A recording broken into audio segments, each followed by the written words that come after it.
Traveler, since you're here, come take a look at this. Alosha found it. We're both curious to hear your perspective. It appears to be an investigation report. And the focus of the investigation was the rumors of haunting we heard about earlier.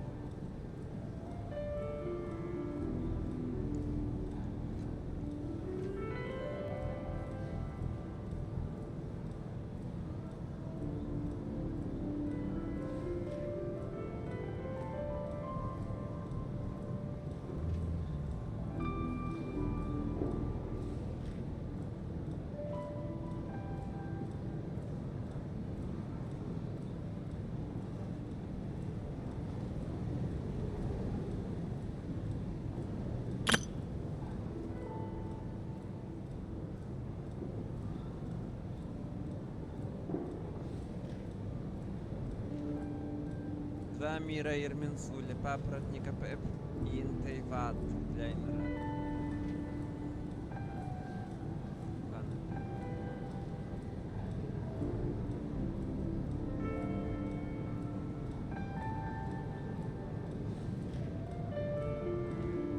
An investigation report, huh? Looks quite old. This person's name looks to be of Sumeru origin to me. Was the investigator from Sumeru? The theater manager must have hired an investigator once specifically to look into this issue. But it doesn't look like anyone ever looked at the report.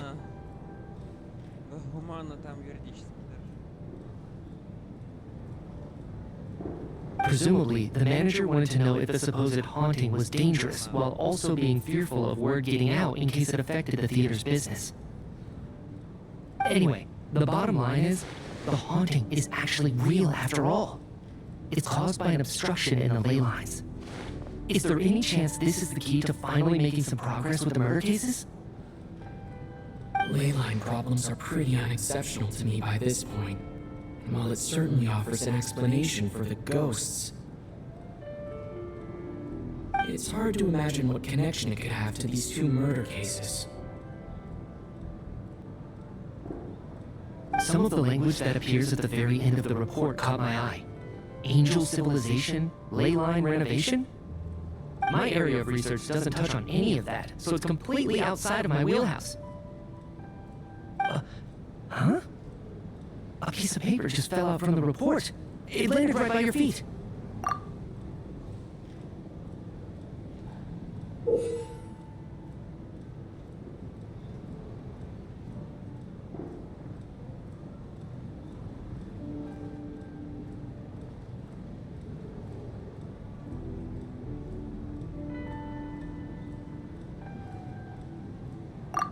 Unnerving.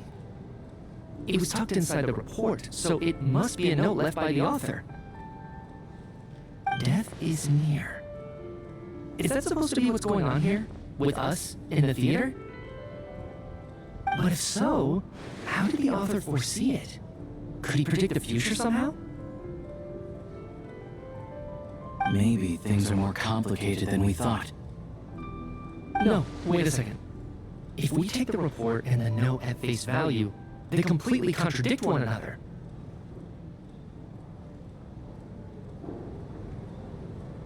The report definitively concludes that the hauntings in the theater are harmless and cannot affect the real world.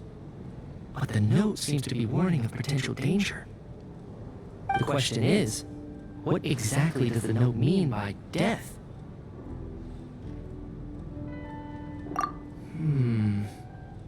The various ways we could interpret this keyword lead in completely different directions. Let's pause our analysis here for now. I think we need more information.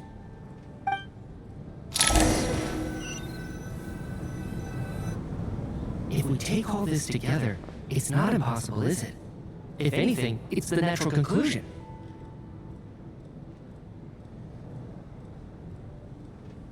Well, I beg to differ.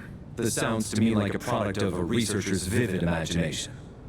And perhaps it's because I'm still viewing this through the lens of a typical murder investigation. But still, I'm struggling to be persuaded by your theory.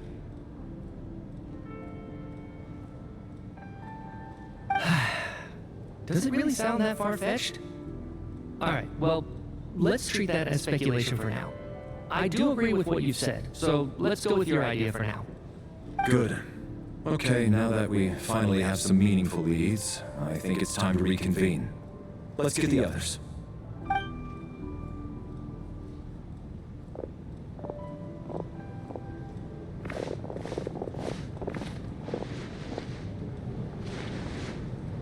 So, that's about everything we've discovered so far.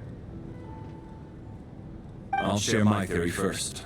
Based on what we've learned from the logbook, I believe the extra person among us is most likely the killer.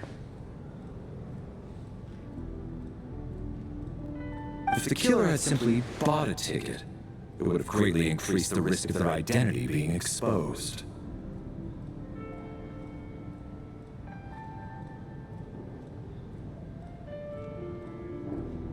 I expect he or she either hid in the theater ahead of time, or found a way to slip past the ticket inspection. They then blended in with the group and waited for an opportunity to strike.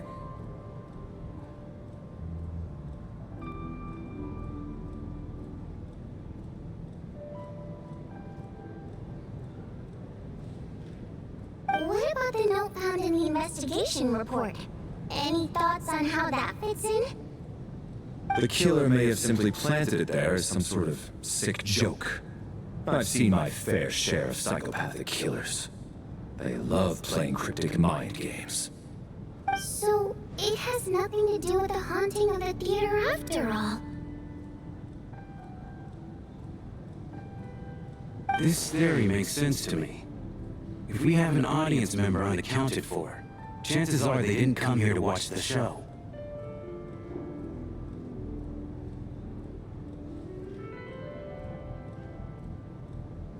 Could it really be that simple? So, in other words, all we have to do is find out who got in here without a ticket, and all our problems will be solved? Then let me make one thing clear.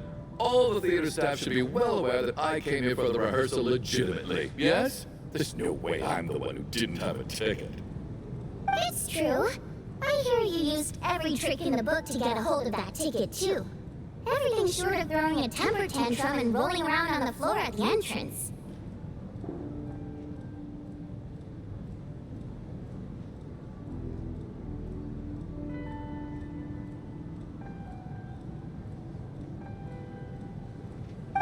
I most certainly did not degrade myself in such a way. Probably a stupid question, but I might as well ask. Did anyone here get in without having their ticket checked? Guess it was naive of me to expect them to just admit to it. Especially after the unprompted Lelic reveal. Once was already a miracle. Twice would be unfathomable.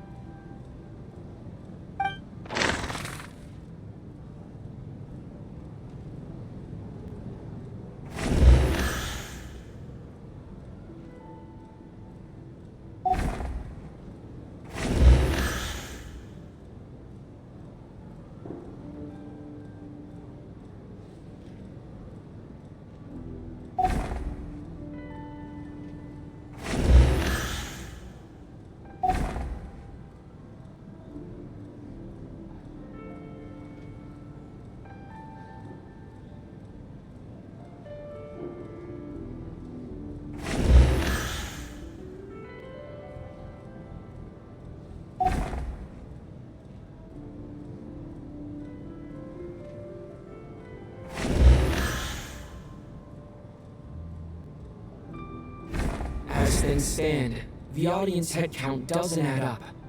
I guess we can rule out the theater staff members.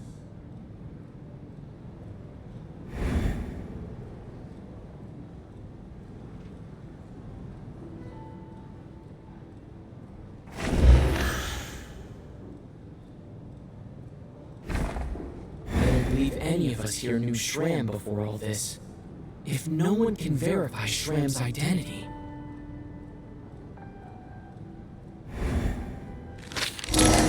Mr. Shram, did you really go through the ticket inspection to get in here? Huh? Me? Why am I being singled out, my friend? Do I seem that suspicious?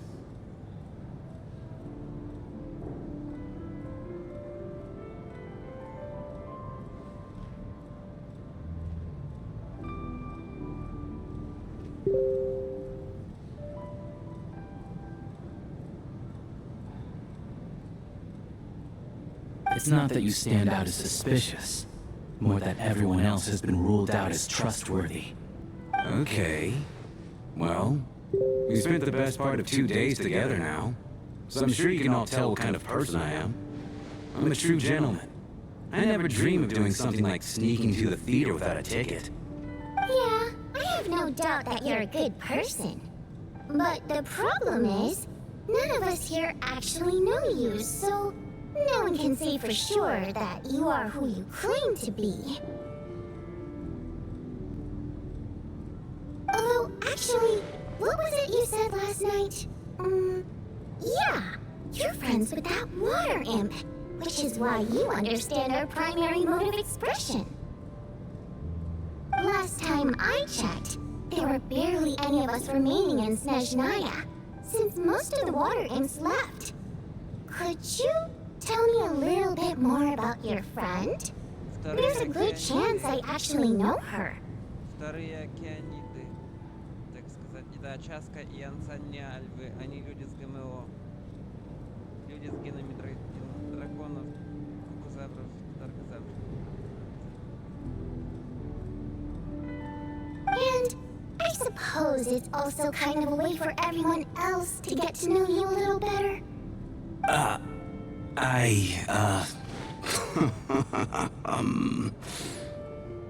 Good grief. Are you blushing? Pull yourself together, man. Stop giggling like a teenage boy. It's revolting.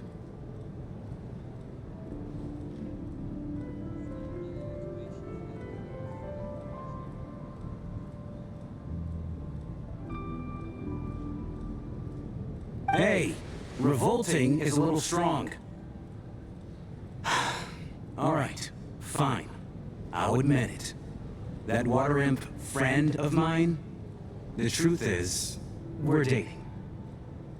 I was just a bodyguard hired by our family.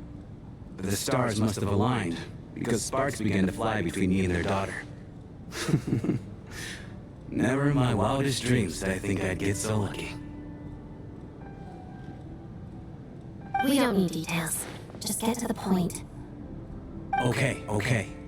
I'm just a little hesitant to reveal her name, that's all. You know how it is. These are delicate times. Even with me to protect her. If word gets out that she's dating a human, both the Fae and human factions will give her a hard time. Really? Wait, no. That can't be. Huh? Shram, what the devil are you talking about? Why is everyone looking at me like that? Surely you can understand where I'm coming from.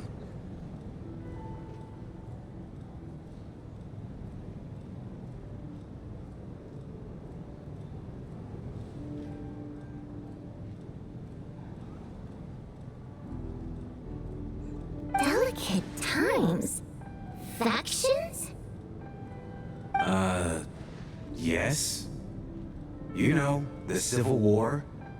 Last time I checked, the Fae and the humans were still at each other's throats. If I'm not mistaken, the last significant civil war in Снежная history was over 400 years ago, when Her Majesty the Tsaritsa had just taken the throne and was consolidating her reign. What do you mean, 400 years ago? What's going on here? Is Shram from the past?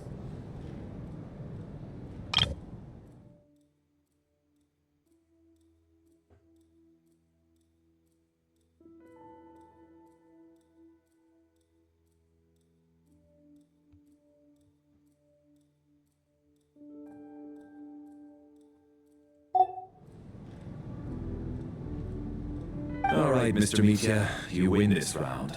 As far-fetched as it is, it appears that your theory may be correct. I'm just as amazed as you are. I didn't even believe it myself, to be honest.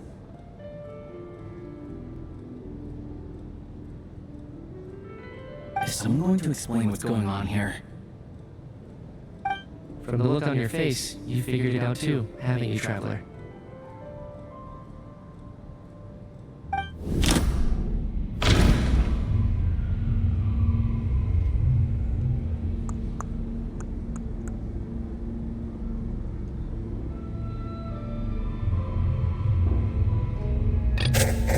That seems to be the case. Shram's the extra person, but there's no way of learning his identity from this clue.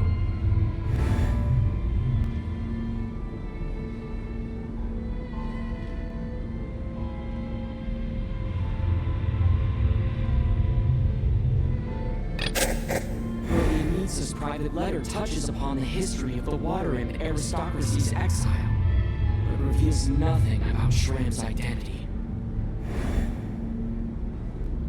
No, the truth lies within the clues we've already discovered. The theater's ley lines have been modified to block souls within its grounds from returning to them. Some souls can even wander this place forever. Mr. Shram's statement proves he is from hundreds of years ago. And according to the investigation report on the theater hauntings, Mr. Shram is very likely a lost soul wandering the theater.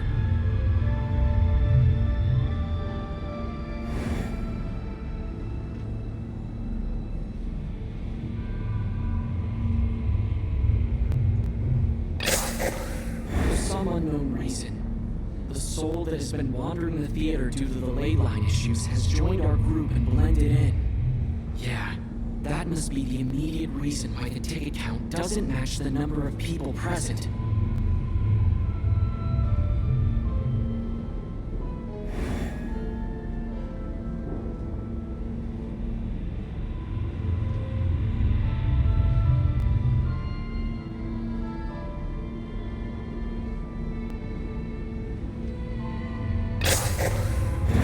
Of the investigation report have been verified. There are indeed ley line issues and wandering souls in the theater. Death likely symbolizes the deceased. Mr. Shram, for instance.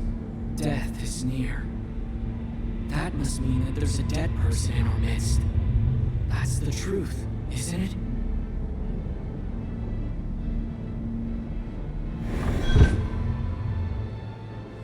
Yeah, the logic is clear now. The investigation report said that there would be souls stuck wandering around the theater because the ley lines were cut off.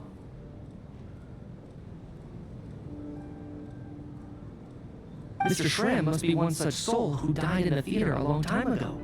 In which case, that also makes him our extra person. So when the note said death is near, it must have been referring to death as in the deceased, people who died a long time ago. Someone who died a long time ago. In short, there's a dead person among us. The extra person we've been searching for is a ghost from the past. You mean I'm a ghost? No. Don't make jokes like that, my man. There must be some mistake. But even if I was dead, I know for a fact I didn't kill anyone these past 2 nights. Yeah, even if all that's true, the report also said the souls inside the theater can't affect reality, right? They're harmless.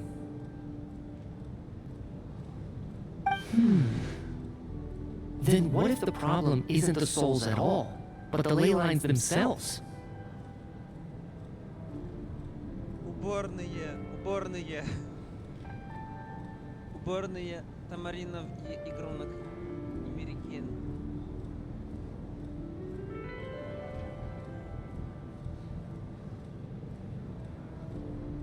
The ley lines have a powerful ability to attract and devour souls. Let's say that the ley lines are like a black hole, constantly seeking to engulf souls. But the souls that don't want to return are trying to avoid being sucked in.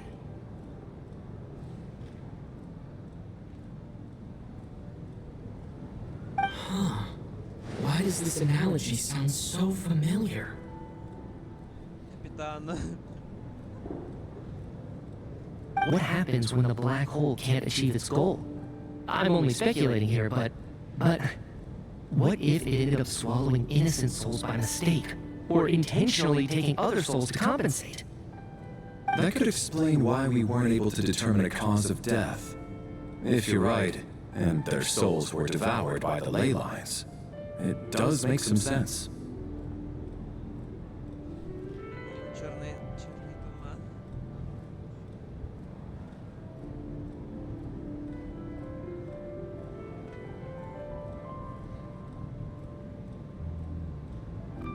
It does seem to explain a lot of the things we couldn't make sense of. Does that mean it's true? Except there's no concrete evidence. Mitya's relying on a lot of logical leaps. Still, it seems like the best explanation we have under the circumstances. Alright, so how could Shram not know that he's dead? Seems a little unlikely that he hasn't noticed anything unusual even after several days interacting with us. On the contrary, it's perfectly normal for a soul to wander the theater for centuries without questioning their existence or reason for being there. It's simply what's natural for them.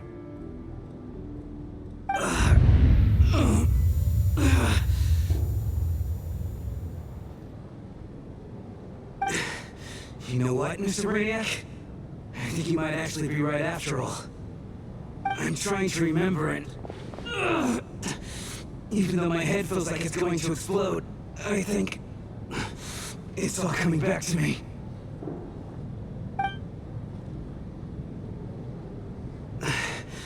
I was the one who didn't want to remember my own death, so I forced myself to forget.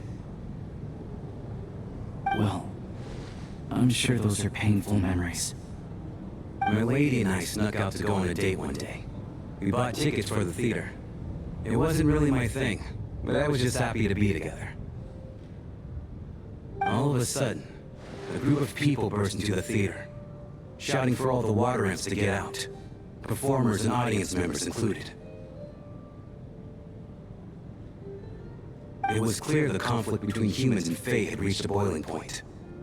This time, the extremists were even coming after the water imps who had nothing to do with the war.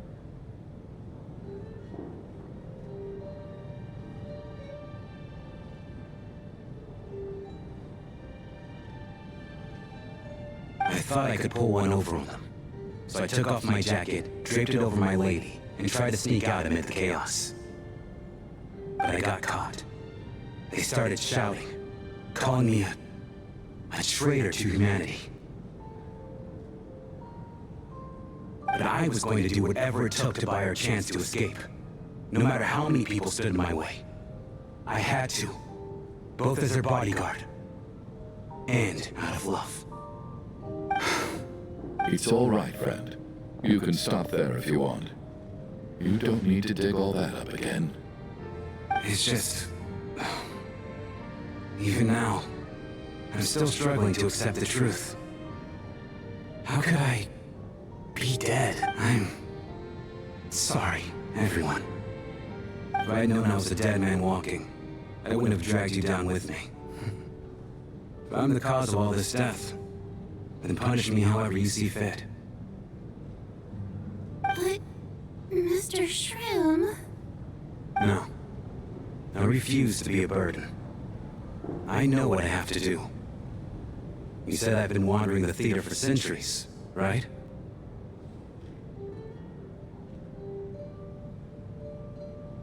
I guess it's high time I got a breath of fresh air. Out there, I mean. I'll leave this place. take all this death with me. Go out on my own terms. Mr. Schramm, I'm sure we can figure out a different course of action. My good sir, we both know I'm not supposed to be here. I should have accepted my death long ago. One way or another, this has to end. Unless you're saying this goes against another one of your military principles somehow.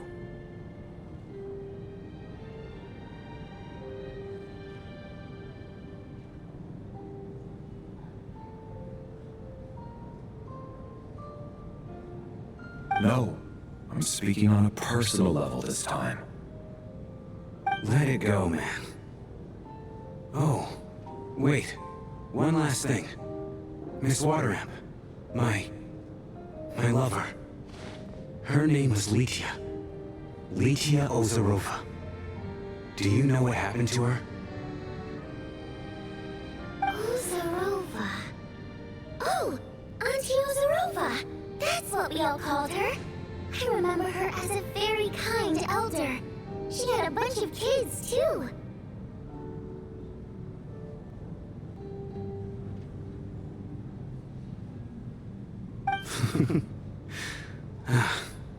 I'm so glad she survived. And she had lots of kids? Good. That's good. I could hardly expect her to stay single just because of what happened to me, right?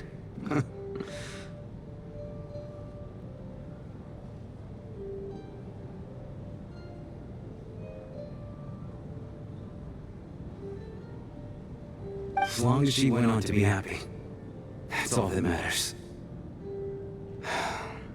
Besides, I'm dead. My soul's been wandering around here for so long because I was worried about her. But now, I can go without regret.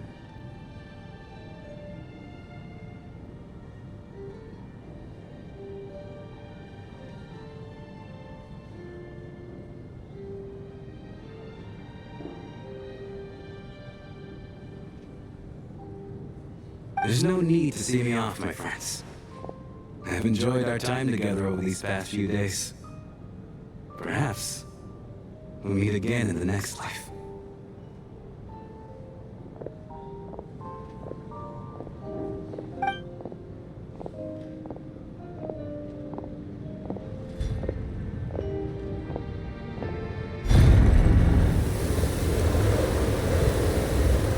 Take care, my man. I knew Mr. Schramm was already dead, but I still feel so sad. Death is cruel, no matter how we might try to make sense of it. So, was the conflict between Fae and humans really that bad back then? I was only little, so I don't remember much. It's terrible to think that so many innocent people had their lives turned upside down.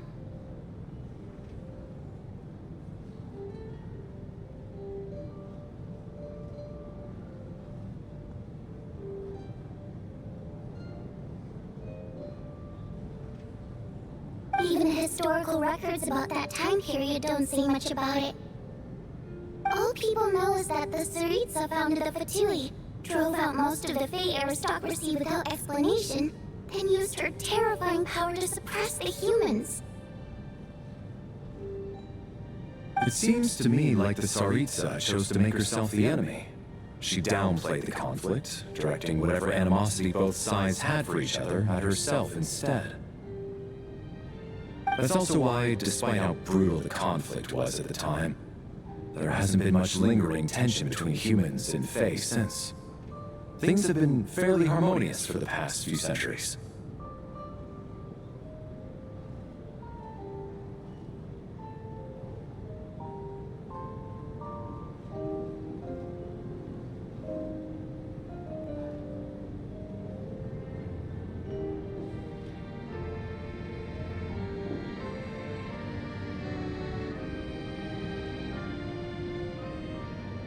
So, the Tsaritsa banished the Fae to protect the Fae living in the city?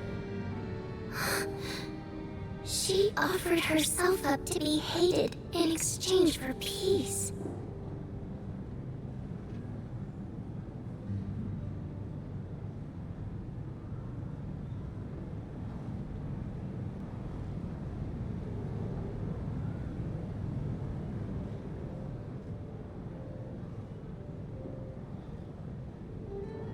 Maybe it's not quite as bad as it sounds. I don't think Her Majesty is too concerned if mortals hate her or not. And besides, there are very few who truly do.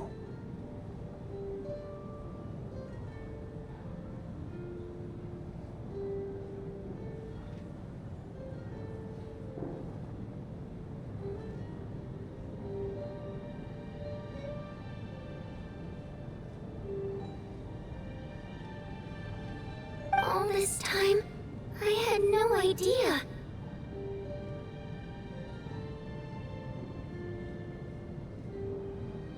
All right.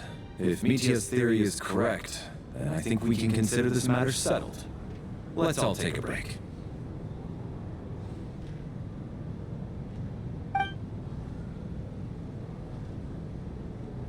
Ugh, if only this blasted storm wasn't still raging on.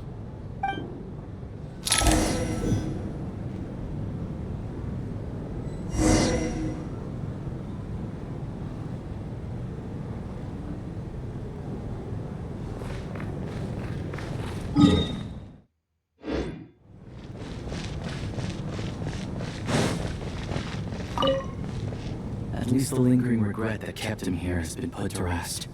That's not necessarily a bad thing.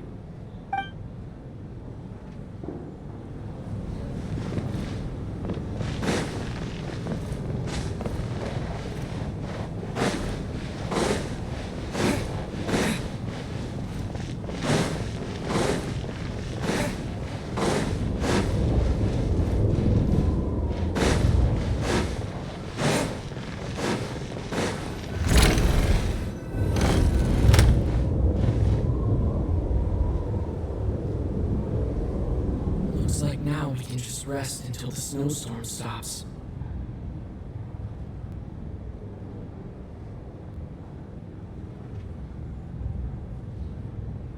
I still can't believe Shram turned out to be a ghost who'd been in the theater for hundreds of years. To think he was dead this whole time. What a strange turn of events. Knock, knock. Huh? Knock, knock.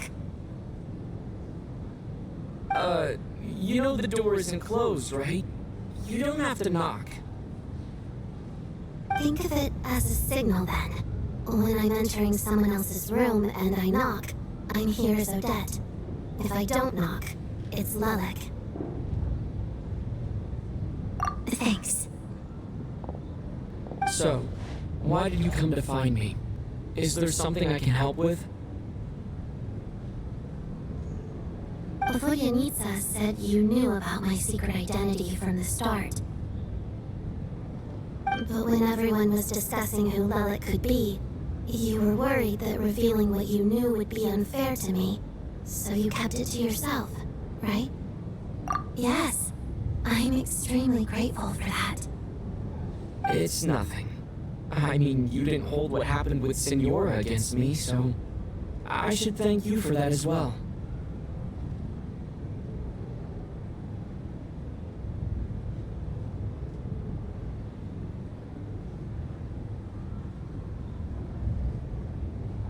Actually, there's something else as well.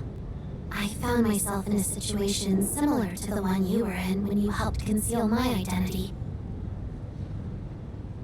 So I thought I'd come and ask you for advice. It's about Mitya. Before all of this, the last time I saw him, he was dead.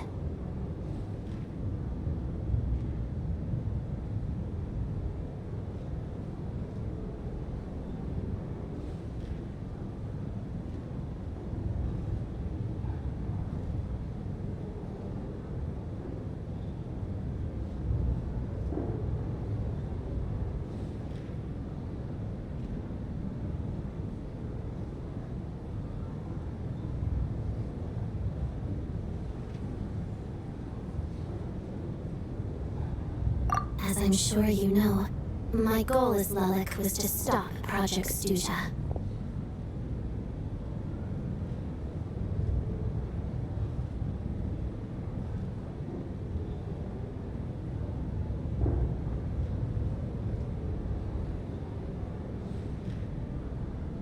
Well, when I found out the tech lead for the experiment behind Project Stuja was Mitya, I immediately started planning to track him down and threaten him to back out. I often saw him around the theater, but I soon concluded that making my move there would risk exposing my identity. So I decided to infiltrate the Armory Palace and go directly to his lab. That way, the threat would be much more effective.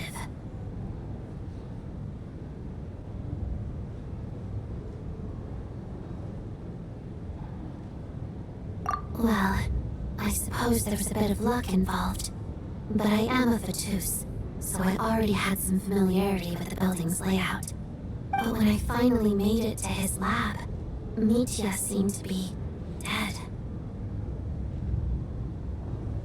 I checked his breathing and his pulse. He had no vital signs whatsoever. I'm certain of that.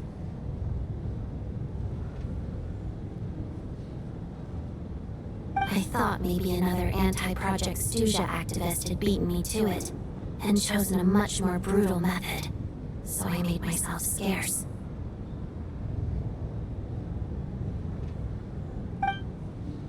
That's why you were so on guard around Mitya that first night here.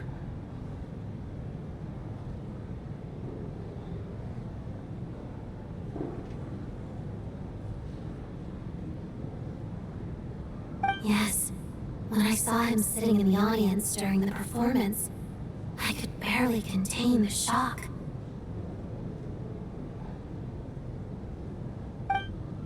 To me, it was a miracle. Somehow, he'd come back from the dead. But then, the murders started happening and things got so complicated that it wasn't really at the front of my mind. That is, until Mitya himself said there must be a dead person among us. Then I couldn't ignore it any longer. And yet, you thought that bringing it up right away would single Mitya out. Just like when everyone was suspecting Lelik. Exactly. I thought there could be something I was missing. Besides, we soon figured out that Mr. Schramm was a ghost, and we knew there was only one extra person, so we thought he had to be the one. But now, it seems like there's another candidate. I understand why you kept it to yourself. There was so much information being thrown around during that discussion. Bringing up Mitya would have just introduced more confusion. So, what do you think we should do? Let me confirm one thing first. When was it that you found Mitya dead? Around a week ago, sometime in the afternoon. A week ago? That's earlier than I thought. I saw him just a few days ago at a restaurant. That definitely would have been after you found him dead. He seemed completely normal to me, chatting with Vodyanitsa, trying to avoid Valeri. So he was definitely alive on that day. Huh. Well, all I can say is I know what I saw. Here's a thought. The reason we even suspected a dead person could be among us was because of the problem with the theater's ley lines. But Mitya's death happened inside the Armory Palace. The ley lines affecting the theater shouldn't reach that far.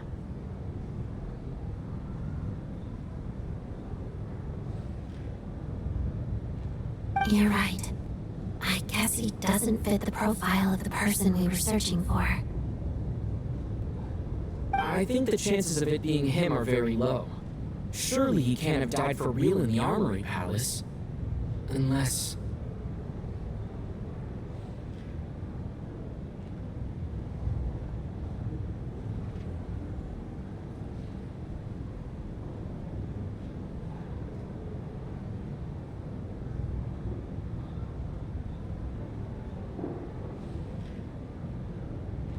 Unless what? Unless he really did come back from the dead. You're right. Do you think we need to disclose this to the others? Huh, what's this? A private meet and greet?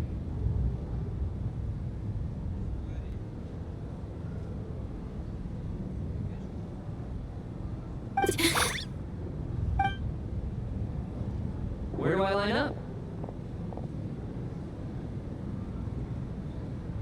That's not what's going on here. Well, I was just making the rounds. Thought I'd try to lighten the mood a bit. Bodianita's handing out food if you're hungry.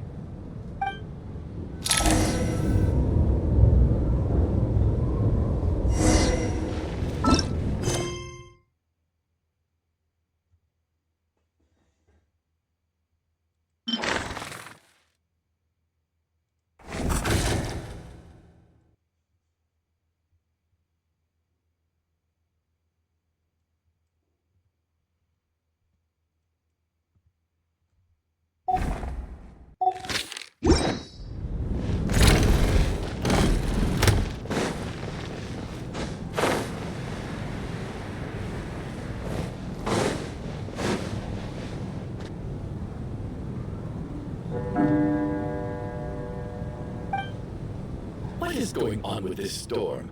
Could it be connected to that monster that just arrived in Снежная? Momona. Galagor. I almost hope it is. Her Majesty the Tsaritsa left to vanquish that beast herself. We just need to wait for her triumphant return. Do you think people still feel the cold after they die? I'm wondering about Shram. Oh, maybe we should have given him a coat before he went out there. Death itself is cold, isn't it? I'm sure the storm will embrace him. Well, I hope he has a safe journey.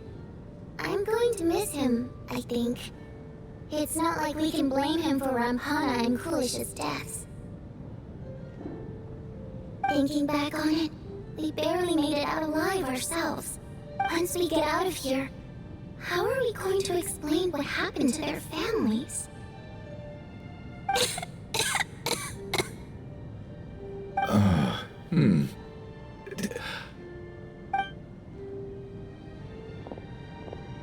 Are you okay? Here, take this. I've never used it.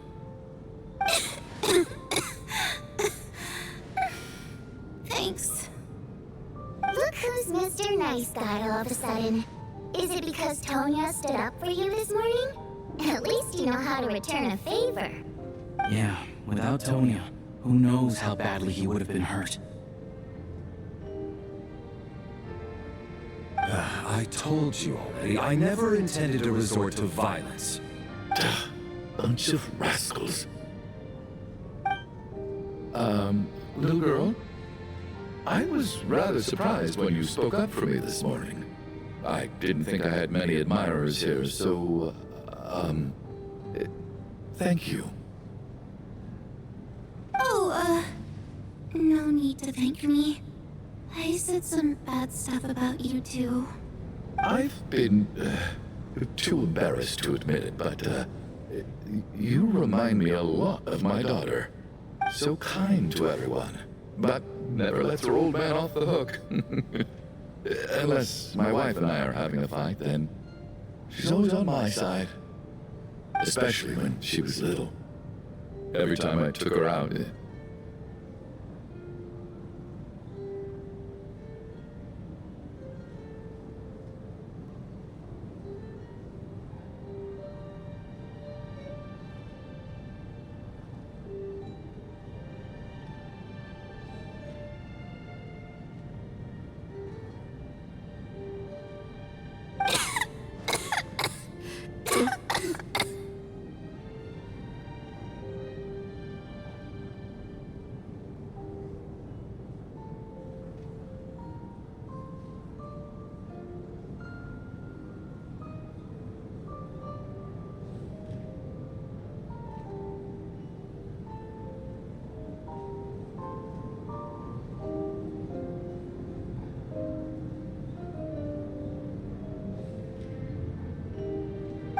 all right, easy now. How long have you had that cough, Tonya?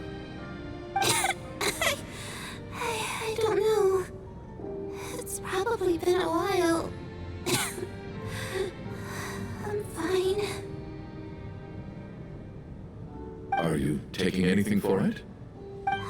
Yeah. I'll be fine once I see my brother. He's gonna pick some frostberry flower leaves and brew a tonic for me. I'll feel much better once I drink that.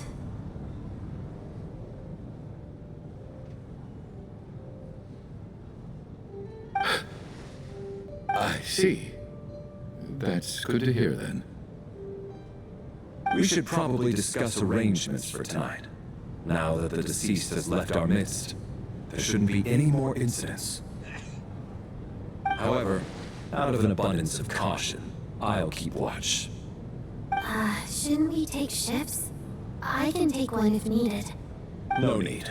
I managed to get a nap in earlier, so I have plenty of energy right now. After all the tension of the past few days, everyone else should just focus on getting a good night's sleep.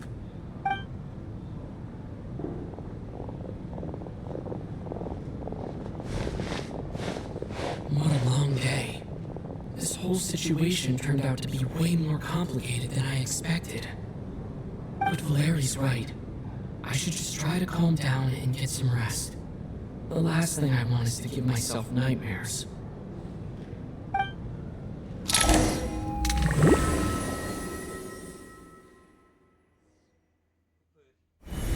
He's awake! He's awake! Get over here, you big lug, and take a look! If you must call me something, call me Mr. Door. The Black Mist is coming. You need to go. Are you alright? Can you walk? We just got attacked by monsters on our way up. That Mr. Door fellow protected us. He just seemed to come out of nowhere. Not much of a talker, but when it comes to taking down monsters, that man doesn't hold back.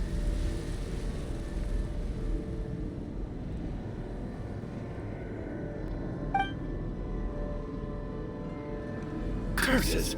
The Black Mist is catching up to us. We need to keep going.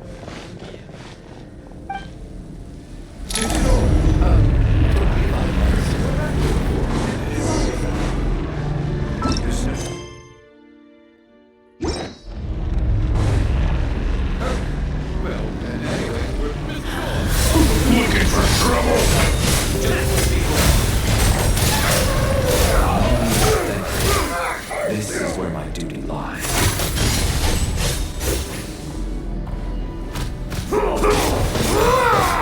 You act just you! Wait.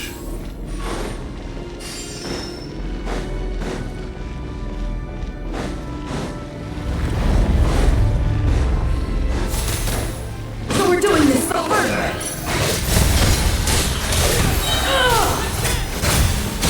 You win this one.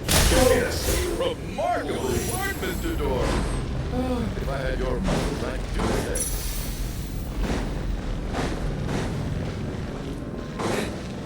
Are these doors the ones we No.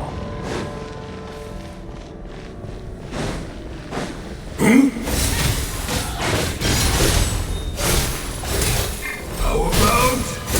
Come here closer.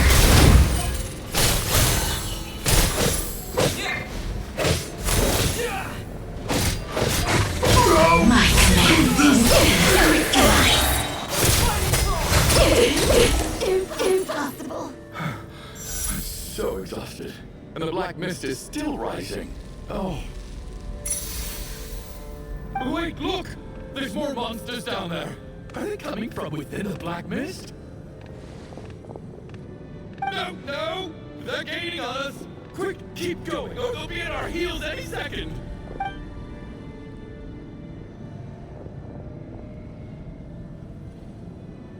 Mr. Door, what are you doing? We need to get out of here. They're coming! Found it. This is my door. What? You mean you're going to stay here? I am a door. This is where my duty lies. No! You saved us. We can't leave you behind. You must keep going. A door can only keep things out for so long. You must make haste. But... Oh, you're right. Let's go. We can't let Mr. Door's sacrifice be in vain.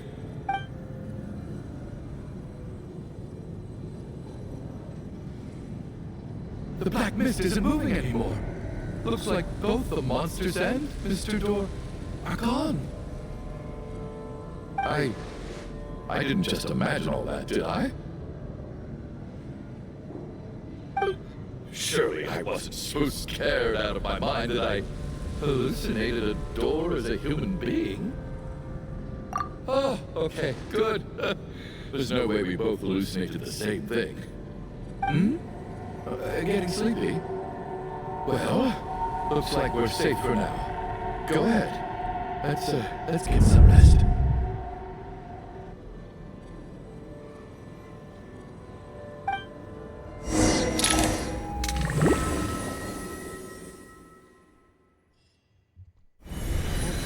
What time is it?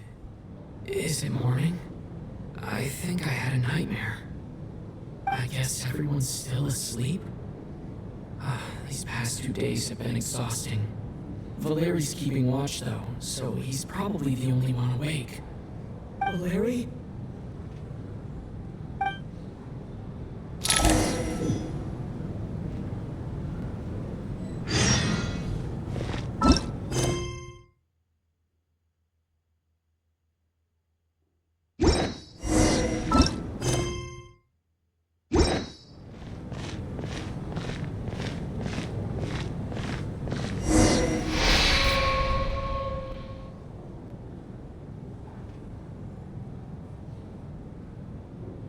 Wake up! Everyone needs to wake up!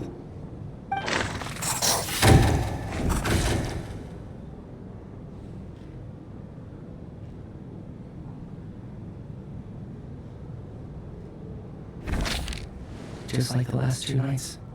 No clear cause of death. I've been a real thorn in your side, haven't I, Mr. Valeri? Now you can rest in peace. But for me, life will be all the duller for not having to run away from you, my friend. How's Tonya? Is she okay? I just checked on her, and it doesn't seem like anything serious.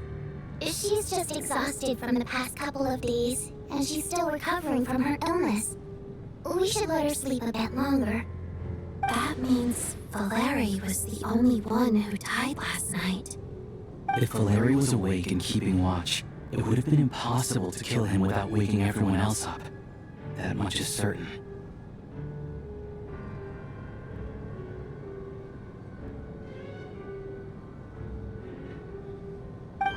This is so frustrating. Why has nothing changed since yesterday? I thought we already dealt with the dead person causing all this. Actually, one thing has changed. There's only one victim this time, not 2. Does that...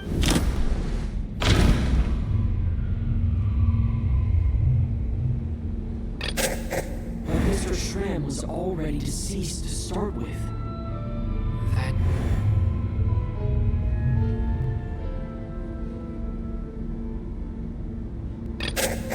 No similar cases have ever been confirmed, so this theory doesn't seem to hold up. After the deceased Schramm left, there was one less victim last night. That more or less tracks. It's a reasonable conclusion, considering the only variable that changed. The number of people who die each night is equivalent to the number of dead among us. That's your theory, right? Exactly. We identified Mr. Schramm, and the night after he left, the death toll dropped from 2 to 1. By that logic, there must be one more dead person left among us. Another one? But there was only one person unaccounted for in the ticket checks, right? The head count should match up now. Having an extra person was definitely a cause for alarm, but being one person short isn't nearly as unusual. Someone could have left in the middle of the show, or made it out before the storm hit.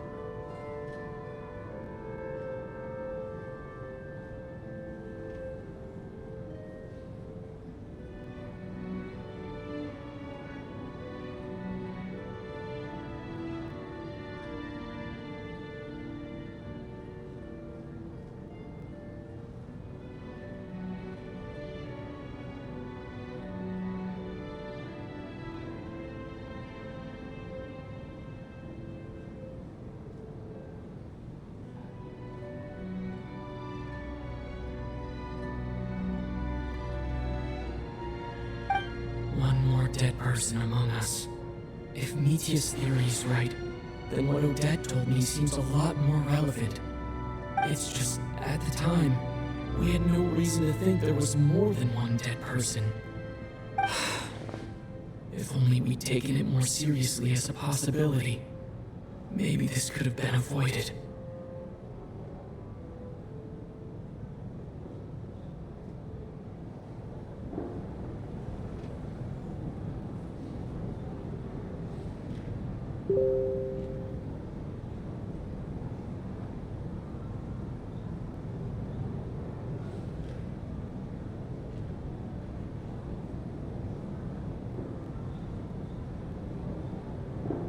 I'm sorry. This is my fault.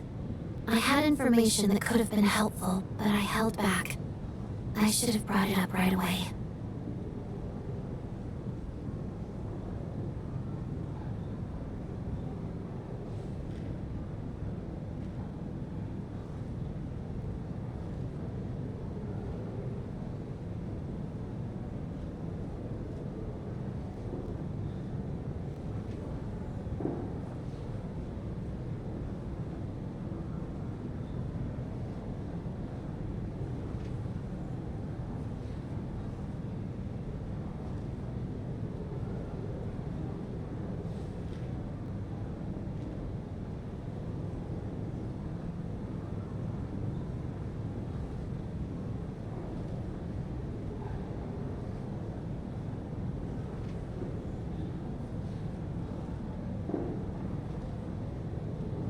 I'm partly to blame as well.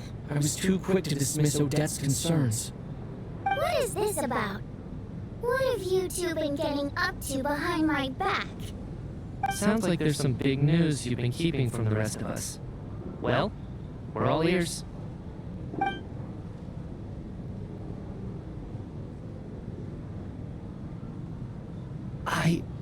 I'm the dead person?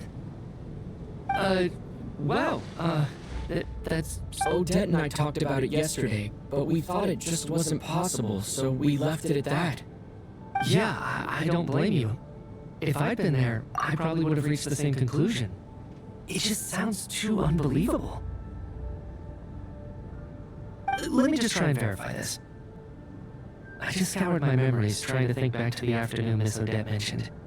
But I honestly have no recollection of dying. That's where I'm different than Mr. Schramm. Having seen Mr. Mitya a few days ago myself, I also find it hard to believe he could be the other dead person among us. Well, if it isn't Mitya, then who? Do we vote on it? If you don't mind me asking, Traveler, I believe you mentioned that you know Tonya's brother. Had you ever met her before all this? No, never. Wait, are you saying... Now, just 1 minute. I know where this is going. You can't just randomly point a finger at anyone you want. You're in the hot seat, and all of a sudden you want to divert our suspicions onto somebody else? Trying to pick a fight, Mr. Chuganov? Whenever you open your mouth, all you do is attack people, and I've had enough of it. If you don't want to engage in a civil discussion, you can shut up. You little brat! Did Mitya ask about Tonya because he suspects her? I suppose I only identified her by age, and nothing else. Could that mean... I'm just saying, you're going around casting suspicion on people for no reason. How could Tonya be dead? I can vouch for her, if nothing else. I've seen her before. She's the sister of that Harbinger, isn't she? The one called Child. Oh, really? You're telling the truth? Since being here, I don't think I ever mentioned she was Child's sister specifically. Does Chuganov actually know her? If Chuganov can vouch for her, then it can't be Tonya either. In which case, it seems unlikely that there's another dead person among us at all. Miss Odette, could you go over that afternoon with me one more time, when you found me dead? No problem.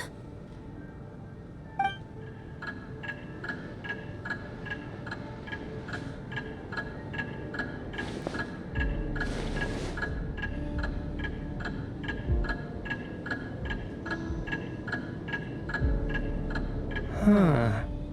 No matter how hard I try, I just can't remember anything about dying. But I do remember something else. Miss Vojanitsa, during our last meal together, I told you how some of the researchers were suffering from temporary memory loss. Do you remember that?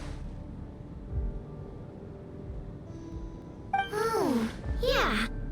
You said it was hindering the progress of your experiments. You thought they were just under too much stress or something.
Right.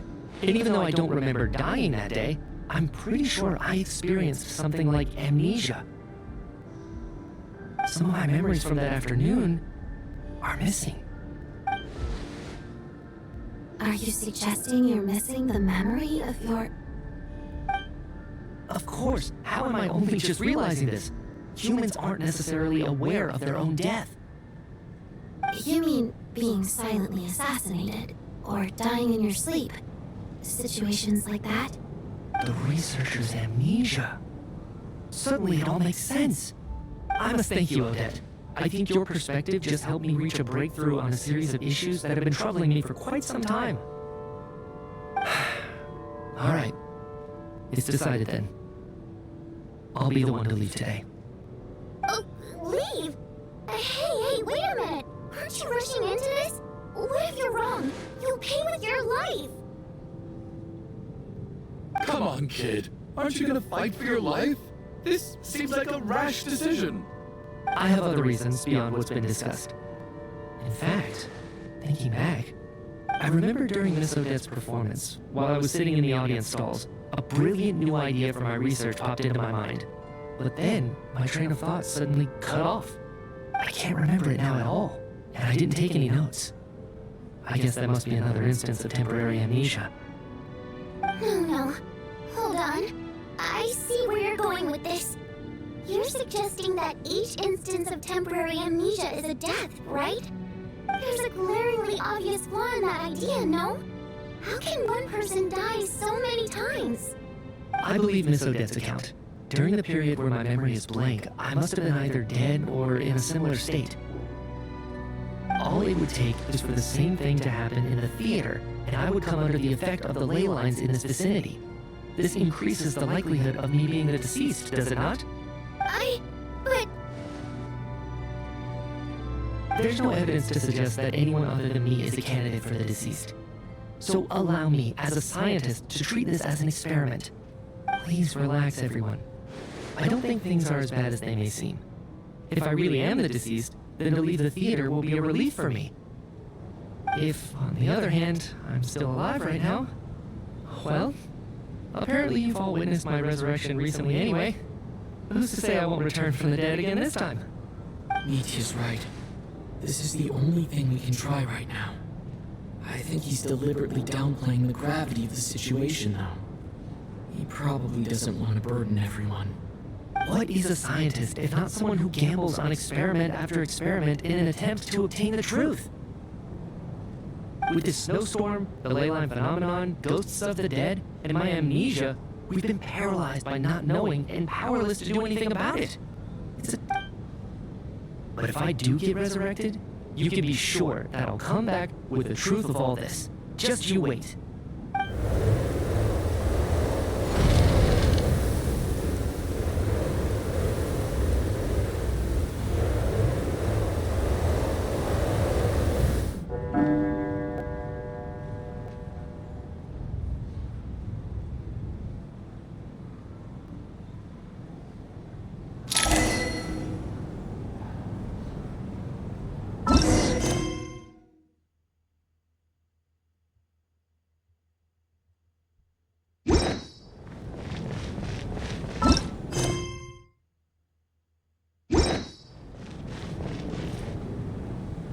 Mr. Mitya.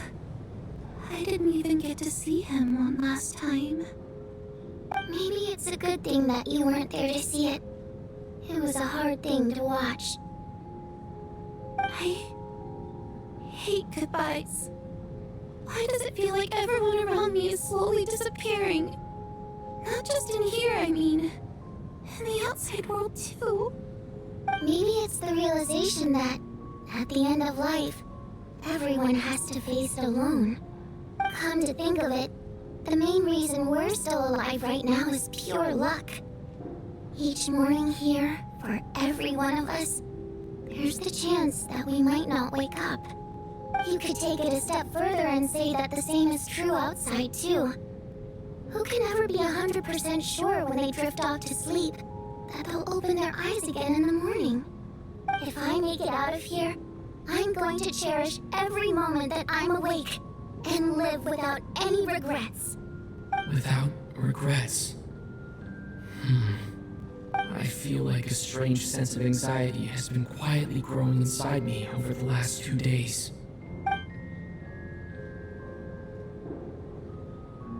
Are you okay? You look really glum. If something's bugging you, let's talk about it. There's only a few of us left here now. After everything we've been through, what's the point in keeping things bottled up? I have a travel companion named Paimon. Alosha and Odette have met her before. She's been feeling unwell recently. You're worried about her, aren't you? That makes sense. We've been trapped in here for days. To be honest, I used to feel like I was just a spectator in this world, watching everything that happens from the sidelines. Maybe it's because I'm a descender. A descender? But with Paimon by my side, over time, I slowly felt my connection to this world growing stronger. She loves eating, sleeping, and having fun, but she's also a great guide. It's her authenticity that makes this whole world feel more real for me. Over the last few days that we've been apart, I've often caught myself wondering, what would Paimon say if she were here right now?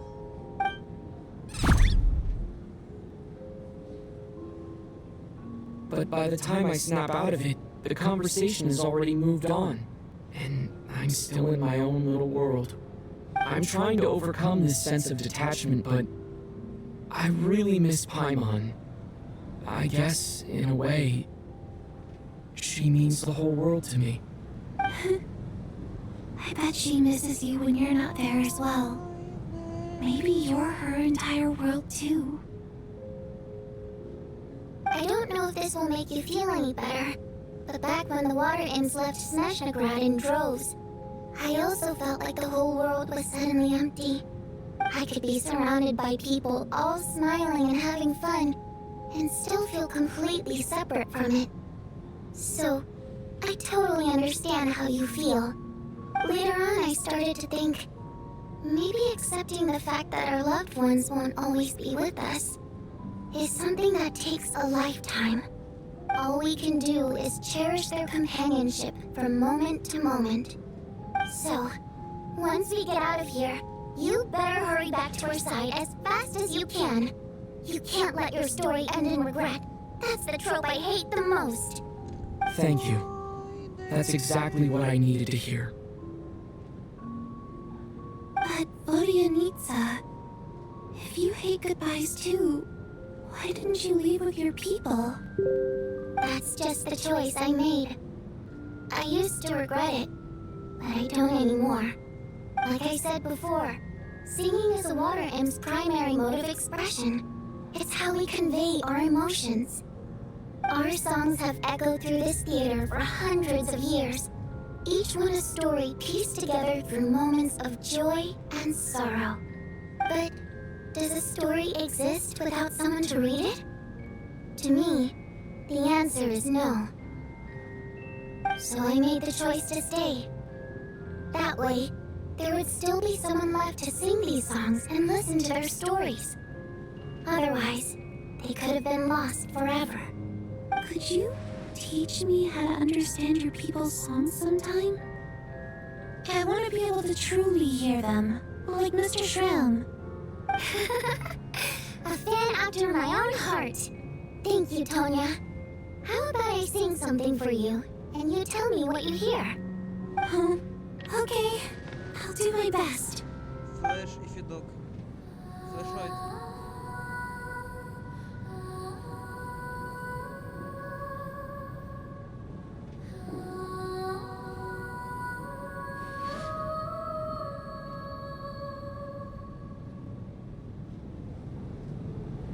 I've never heard that one before.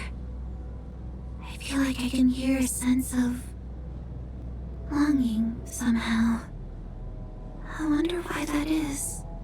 Color me impressed, Tonya. You're a keen listener. Most people can only tell if a song is happy or sad.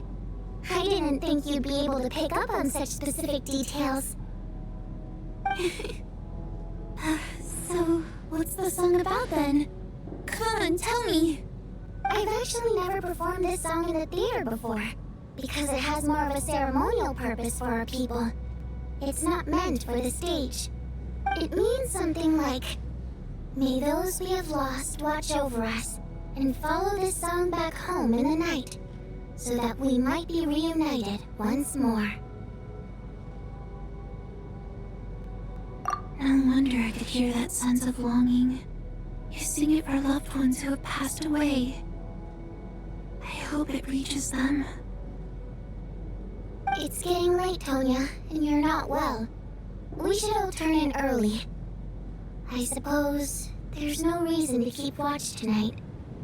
Okay. But, before I go to bed, could you sing that song a couple more times for me, Vodenitsa? Of course.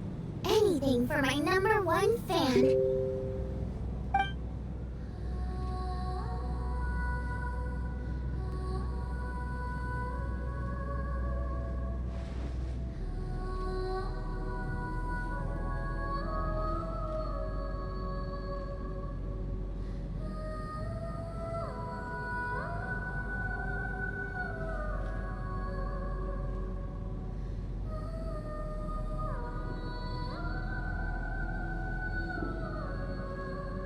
Once I get out of here, I definitely don't plan on ever coming back. But I guess that means I'll never get to hear Vodenitsa sing again. That's a sad thought. Before I fall asleep, I should cherish this moment of companionship while it lasts. Галашка. Флэш.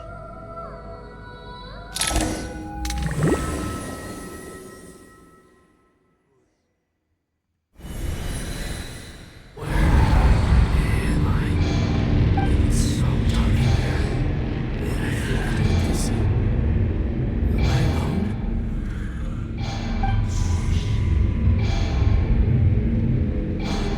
What was that noise?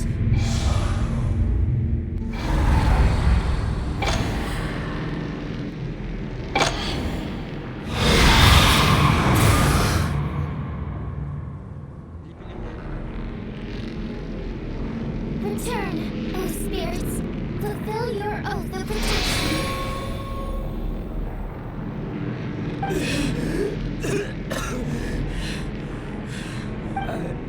I'm alive? What just happened? No time for questions. Quick, over here. Turn on the switch. We need to bring back the light.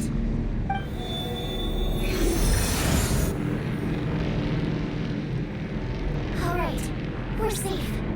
The spirit just now is called Night Prayer. The light subdues her, but she'll attack without a second thought in the dark. Sort of. I know it's hard, but you can't let this place go dark, or she'll kill you again. Yep. Luckily, I was here to resurrect you. Otherwise, that'd have been a real bummer. A bit more than a bummer, I'd say. Wait, so you have the ability to resurrect people? Sure I do. I'm your guardian spirit after all. I specialize in soul recall. Oh, it's nice to meet you, by the way. Thanks. It's nice to meet you too. Alright, there's no time to waste. The black mist is already catching up. We need to avoid it at Night Prayer at all costs. Come on, let's go. We need to reach the next switch before the place gets too dark. If we bring the light back, Night Prayer won't be able to get to us.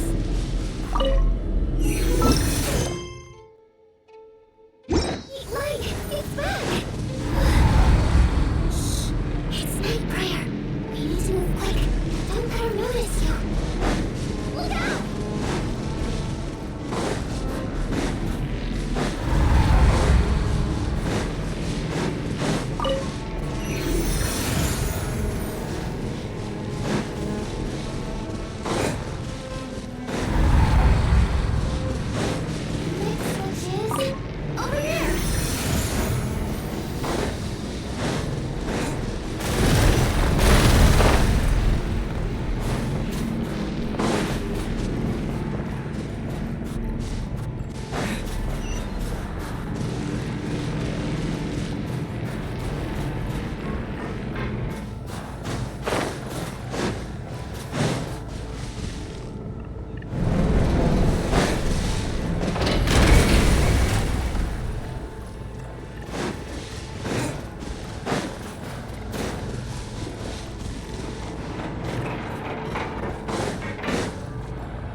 won't let you die like that. Not on my watch.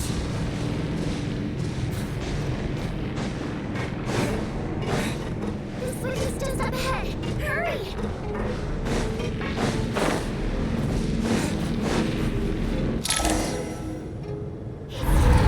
We're not gonna make it. Come on.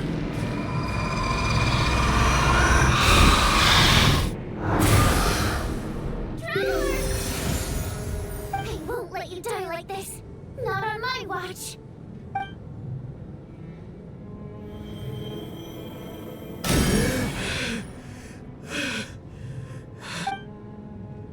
Even though it's not permanent, dying is definitely not a pleasant experience. Great. You're back. Yeah, thanks to you.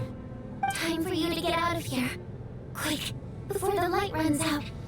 What about you? You're not coming with me? I can't. I've already been used up. The Guardian Spirit's skills are finite. I can only resurrect someone so many times. I might not look any different, but my essence has been exhausted. Now, I will slowly start to fade away. I can go no further. The black mist is where I belong. It's okay. Why didn't you tell me sooner? Because it wouldn't have changed anything. That knowledge would have just burdened you. And the Guardian Spirit's role is to protect. But... Go. Now, before it's too late. I already hear Night Prayer approaching.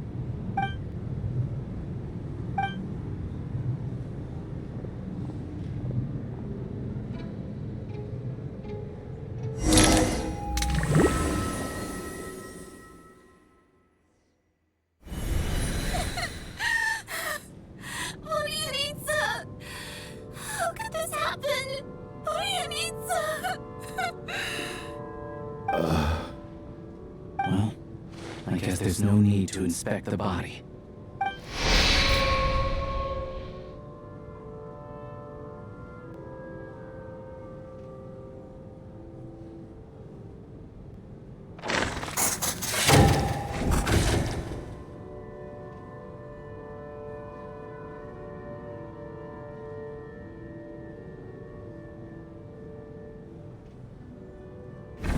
Wasn't supposed to happen. You lied to us, didn't you, Chuganov?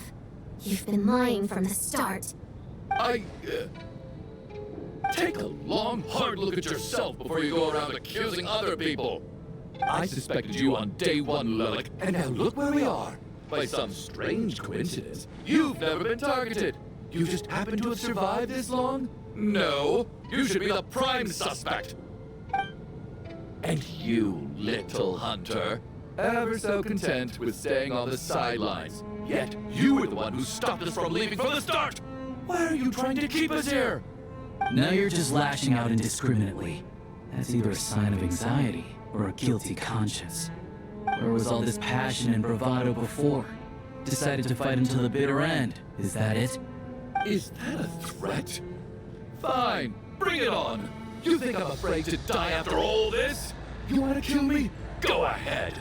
I'd like to see you try. After all the trauma of the past few days, everyone's been pushed to the breaking point. Valeri and Mitya aren't here anymore. Someone else needs to step up and take charge. But first, I need to think this through. Considering everyone left, who's the most likely candidate for the deceased?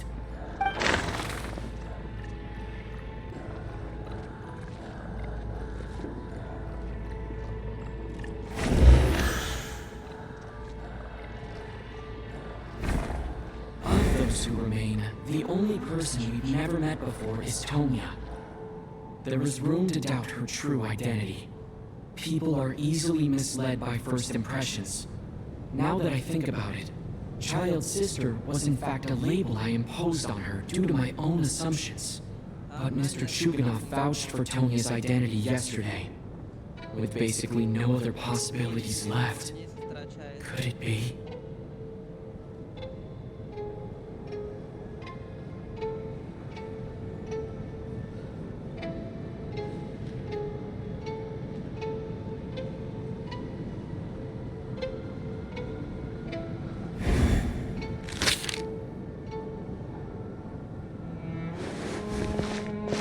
Tonya, how's Tusser been lately? Tusser? Your brother Ajax must have mentioned me in his letters home, right? Did he say anything about a blonde traveler? No. And my brother's name is Razik, not Ajax. Я когда впервые увидел эту девушку, подумал, что Chugunov, это не looks Тоня. like it's your turn to do some explaining. Yesterday, you said you could vouch for Tonya. Why did you give us a false testimony? I knew you were behind this, Chugunov. You've been lying through your teeth from the start. Everything about you is fake, down to the wife and daughter you're always talking about. Your entire family man persona is a charade, isn't it? That night, when I infiltrated your place as Lelik, I noticed you were home alone. Didn't think much of it at the time. Just thought everyone else was out. But thinking back on it now, that doesn't seem very likely. My guess is, you live alone, don't you? Even that was a lie? But why would he lie about having a family? Oh! Curses! Oh! Why is there no end to this blasted snowstorm? If it would just stop! If it would just stop. I think I remember now. I know how I ended up here. It feels like a distant memory. But at the same time, it's just like it was yesterday. The reason I'm always coughing is because I got sick with frostbite. The locals usually call it the snow cough. It's not a very common illness. It's partly genetic and partly caused by the cold climate, but it can be fatal. They sent me to the hospital as soon as they found out I had it. And I spent so long lying there in that hospital bed. After a while, I felt myself growing weaker and weaker. Nothing seemed to be working anymore. Neither the treatment that the doctors were giving me, nor the medicine my brother was brewing from frost fairy flower leaves. So one day, I told my brother that I wanted him to take me outside for once, so things could be like they used to, just for one day. I wanted to meet loads of friends, experience new things. He agreed. He snuck me out of the hospital, and we escaped. We got to the theater, bought tickets, and went inside. Oh, it was all so exciting. I remember the show very clearly. It was amazing. But I found myself getting sleepier and sleepier. Oh, Tonya. When I woke up, I couldn't find my brother anywhere, so I guessed he'd already left. But there's no way he'd leave me behind. So I decided to stay here and wait for him. At the time, I figured he'd probably gone to brew some more medicine for me. I was planning to chew him out for abandoning me when he got back. Tonya, it sounds like by then you'd already... Yeah, I know. I understand now. Dead, aren't I? This cough and the feeling weak, it's probably just my body's memory. After all of that, it turns out I can't blame my brother after all. I was the one who abandoned him. I'm sorry, everyone. I realized this much too late. It seems like death skewed my perception. And now I've dragged you all into this mess.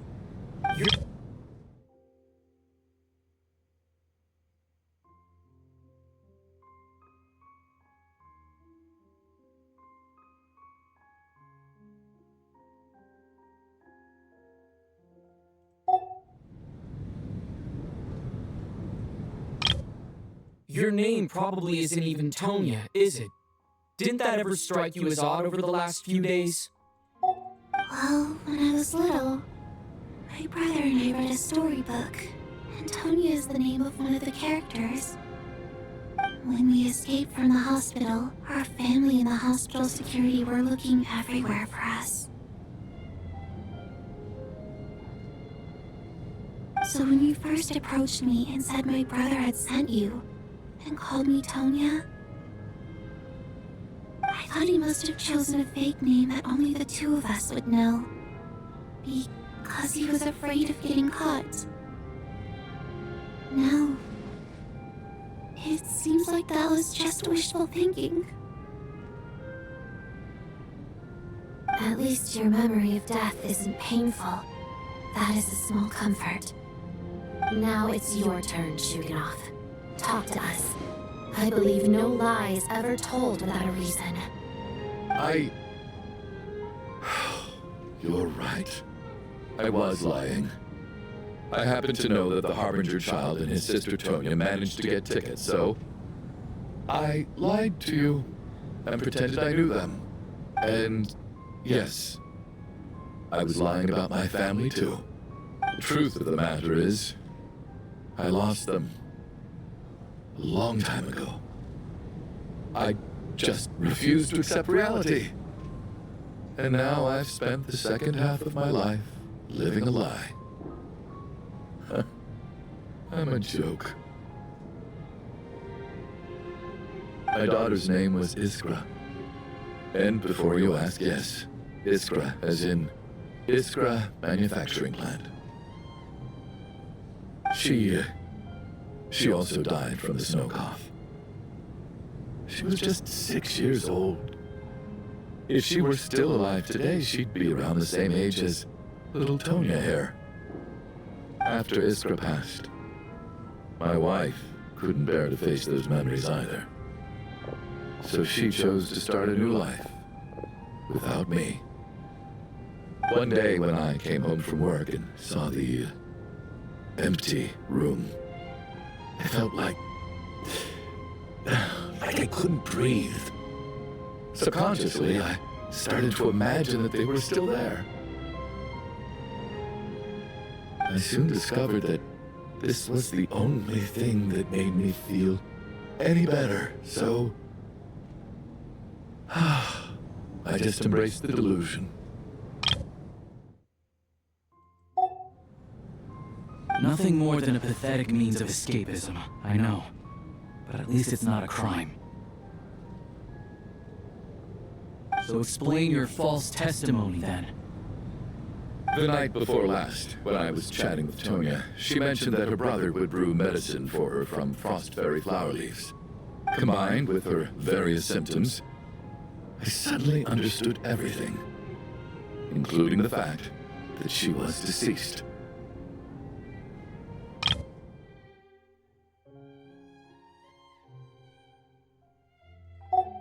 The snow cough used to be an incurable illness.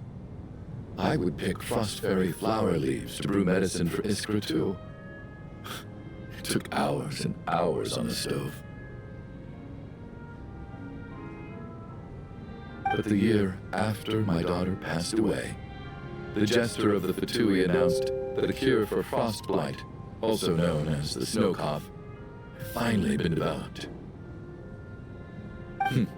It turned out that all previous treatments were completely ineffective. No better than random concoctions. That was the final straw for me. I just couldn't take it anymore. Just one more year. One more year, and everything would have been okay. So, more than anyone, I know full well that in this day and age, no one in their right mind would still be using frostflower leaves to brew medicine for the snow cough.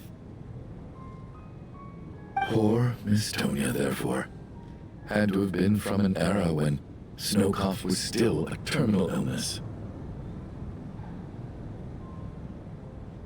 So, you projected your daughter onto her? Even though you knew she was one of the dead?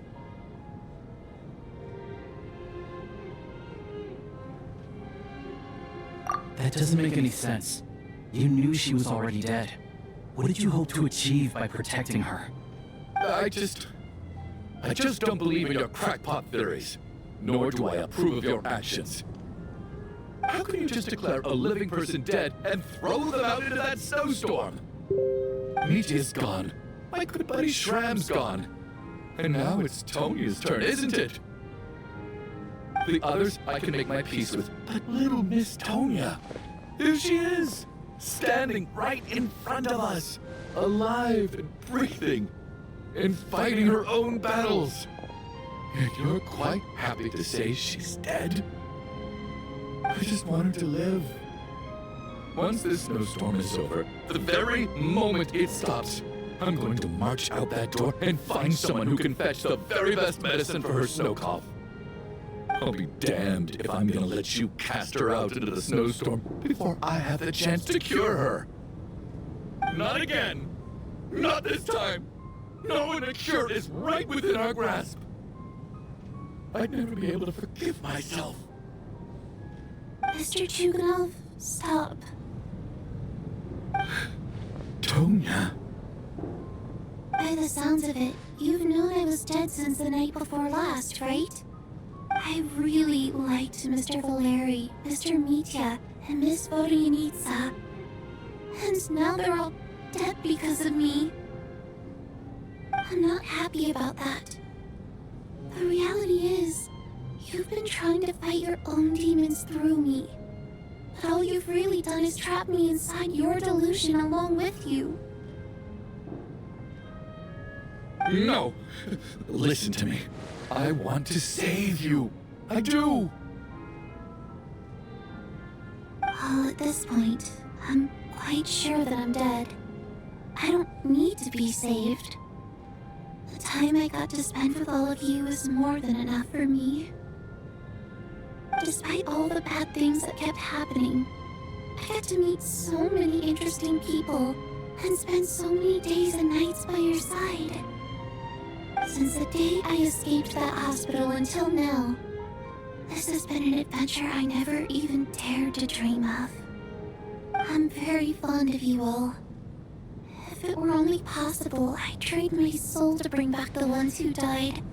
If it meant things didn't have to end like this.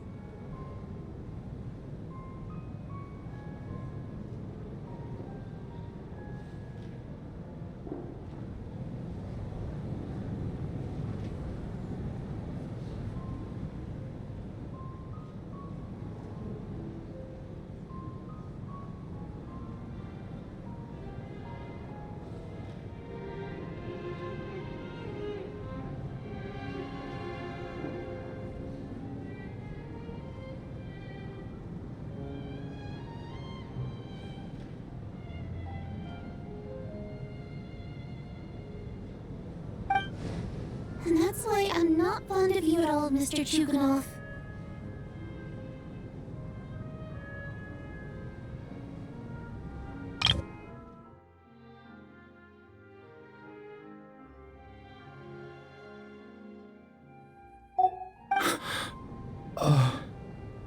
I'm sorry. It's them that you owe an apology to, sir. Not me.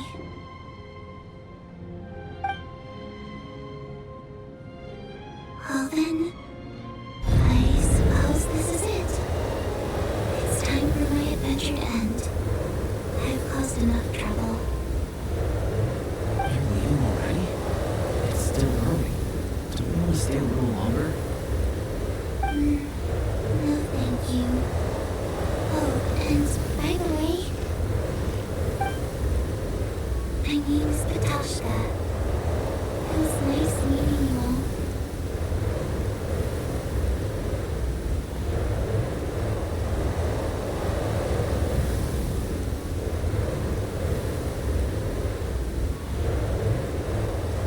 Feels strange that we're only being properly introduced now that it's time to say goodbye. Tashka.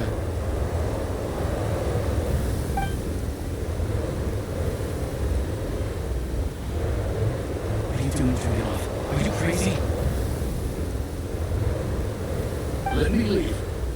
I can't keep lying to myself anymore. In your dreams. Don't think you're getting off that easy when you got a hand in the deaths of so many people.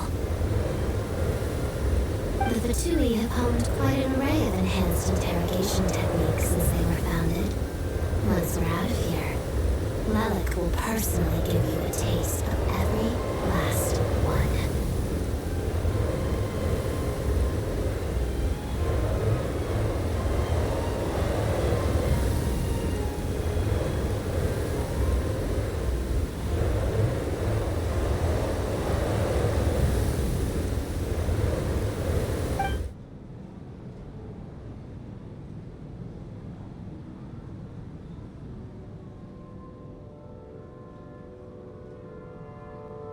I think we should leave. I doubt this snowstorm is ever going to stop. But for all we know, this storm might have destroyed all of Снежная by now. Maybe even the whole world. Wait, we finally solved the mystery of the haunted theater today. Maybe let's at least try to enjoy tonight? Fair enough. I don't particularly feel like dying in Chuganov's company anyway. And yet you won't let me die first.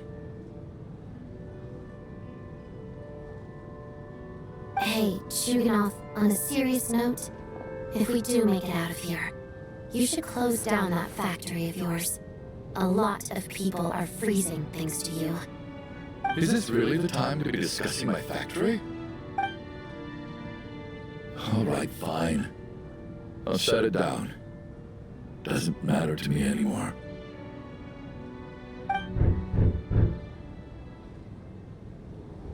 Am I hearing things?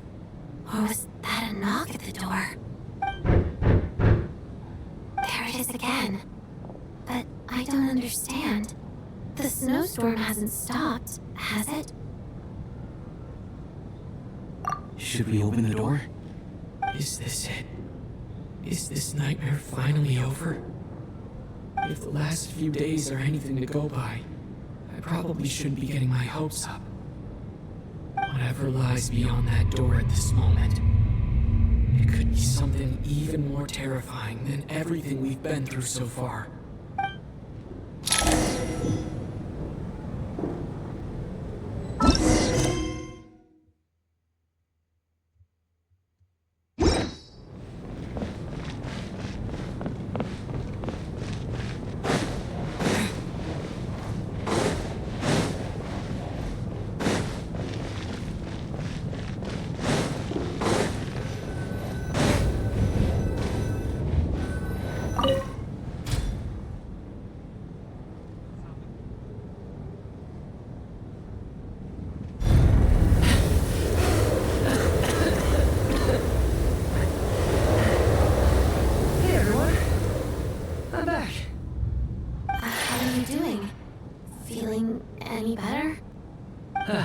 Much better, thanks.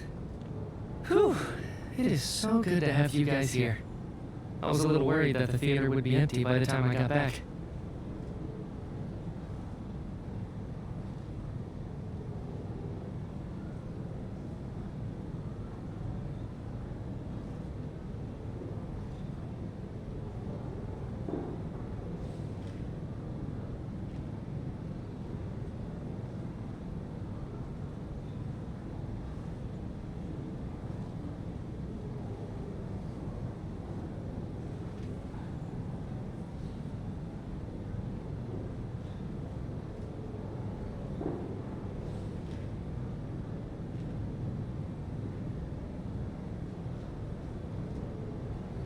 Let me see.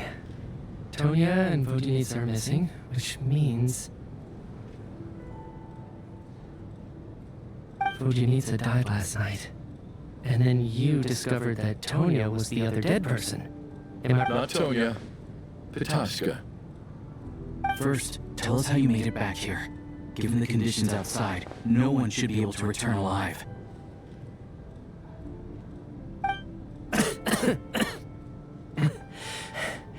You're right. The thing that got me back safely was a song. I heard someone singing. After walking into the snowstorm, my mind grew hazy. I don't know how long I walked through the storm before my mind completely slipped away. Then suddenly, I heard the sound of singing. The voice instantly brought brought me back to my senses, and I regained consciousness. So I followed the voice, searching for the source of the singing. I searched and searched, until finally, just a few moments ago, there was the entrance to the theater, right? I've actually never performed this song in the theater before, because it has more of a ceremonial purpose for our people. It's not meant for the stage. It means something like, "May those we have lost watch over us, and follow this song back home in the night, so that we might be reunited once more."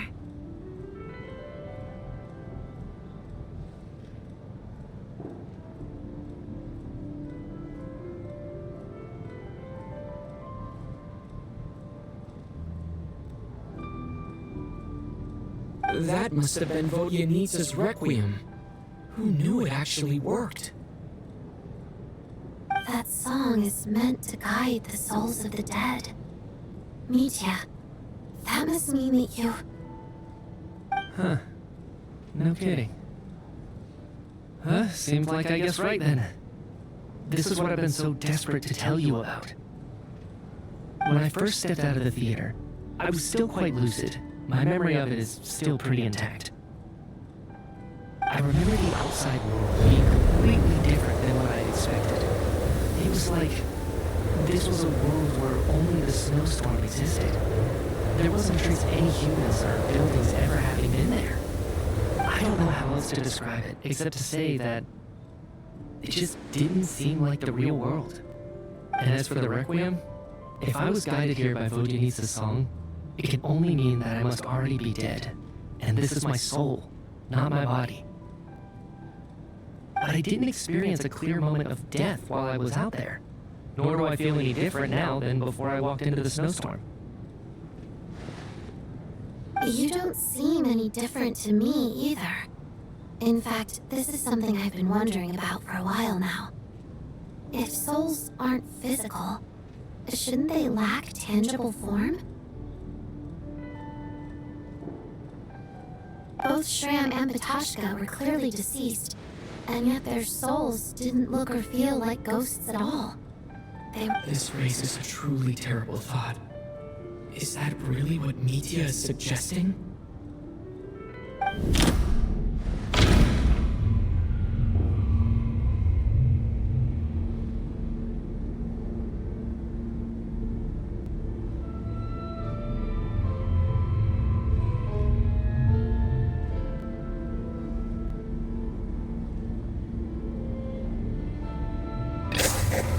Mitya's soul was summoned back by the Requiem, confirming that he's indeed already dead.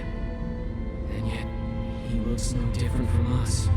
Of course, if even the long-deceased like Mr. Shram can blend in with us undetected, then maybe we've all been dead from the very start. And all of us are now souls wandering the theater.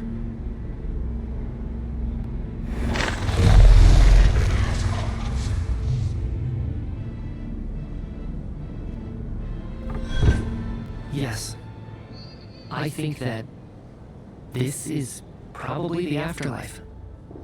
What did you say?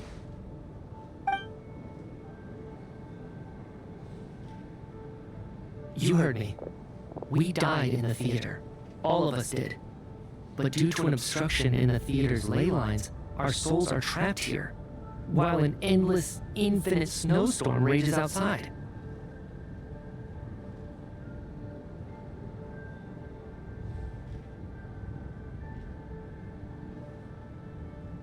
It's ironic, really.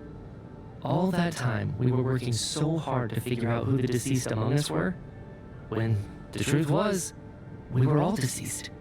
The only difference being some of us died more recently than others. Do you remember that note, "Death is near"? Seems like we misunderstood what it meant after all. Death was nearer than we wanted to think all along. The note simply meant that all of us were already dead.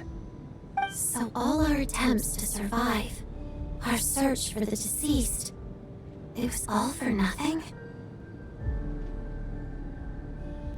Hard to say. At the very least, we hope 2 lost souls find clarity and go to where they belong. The presence of those 2 is probably what caused our souls to be drawn in by the ley lines. In which case, the deaths we've awoken to over the past few days were just souls returning to the ley lines for good.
If what you're saying is true, doesn't that make us the lost souls now? Huh, no wonder. This afternoon, when I was moving Vodyanitsa's body, I noticed that the other bodies in the room hadn't decayed one bit after all these days. That's further proof that those aren't physical bodies at all, but merely our shells here in the afterlife. Am I really dead? This doesn't feel real to me at all. No, that's impossible. This cannot be how it all ends. I still find it hard to believe that all of us are dead. How exactly did we die in the real world? None of us have any memories of dying, right?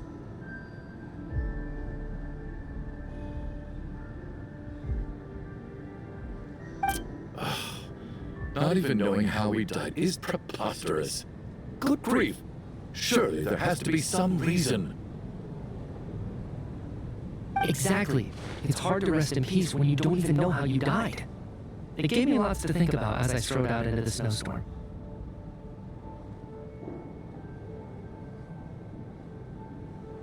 I racked my brains trying to remember the cause of my death, the exact moment I died, the root of all of this, right up until my consciousness faded. Wait. Hold on. Right before I lost consciousness, I think I saw something. I can't remember. And I think I lost my notebook and pen. Mitya, your hand. Is that blood on your fingers? Huh? You're right. There's blood on the fingertips of my right hand. Looks like it's already dried. When did that happen?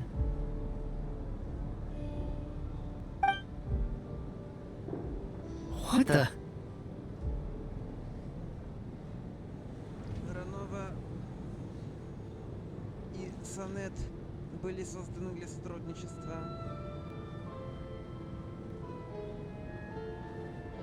Ранова — ученица Сонет. Сонет похожа на Драга из вулкана, Ранова — ее ученица.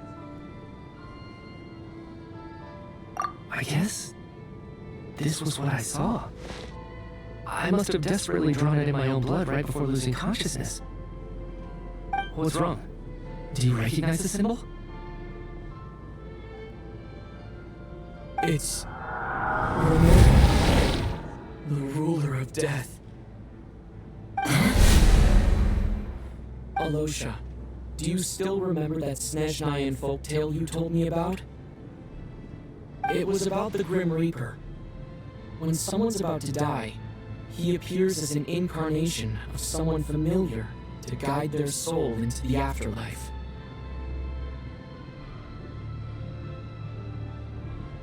And as soon as you recognize his face, your life is over.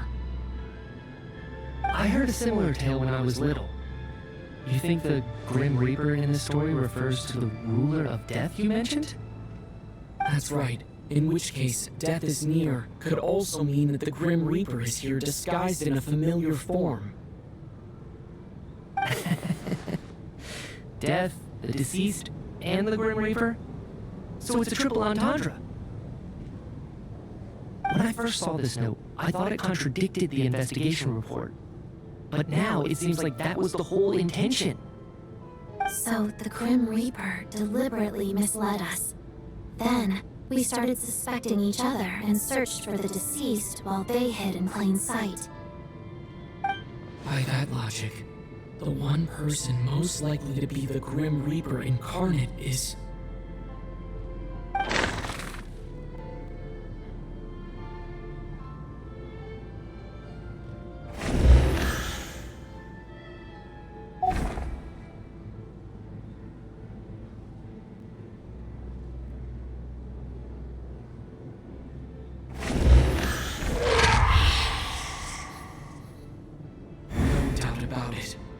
It's Alosha. Looking back at how everyone has acted over the past few days, Alosha is most likely the Grim Reaper lurking among us.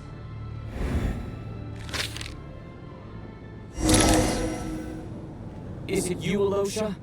You were the first to discover the investigation report, and you had plenty of time to slip the note inside to mislead us. So? Surely you can't suspect me based on that alone. What if someone else found the investigation report first, slipped the note inside, and then put it back without telling anyone? There's no denying it. The note could easily have been slipped in much earlier than it was discovered.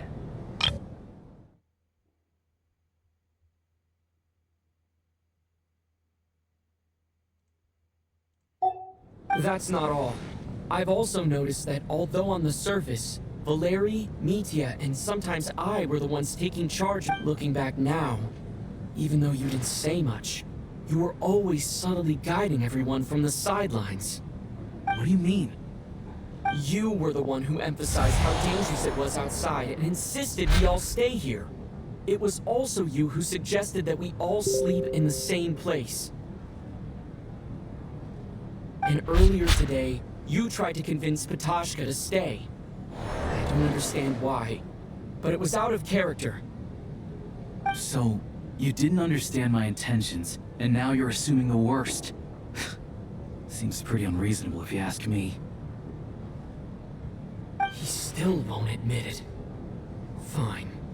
Let's see how he responds to the most damning evidence of all. The biggest question I have right now is, if the Grim Reaper is impersonating Alosha, then where's the real Alosha? When did they switch?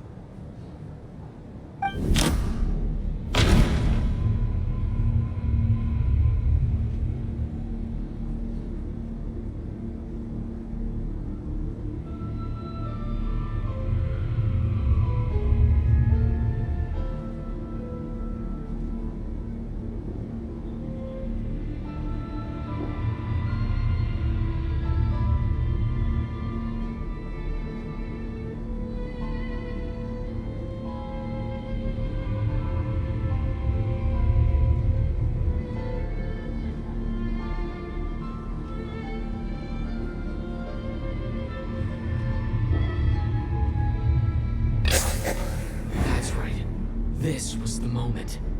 Right at the start, before any victims had even emerged, Alosha was switched with the Ruler of Death while everyone's guard was still down.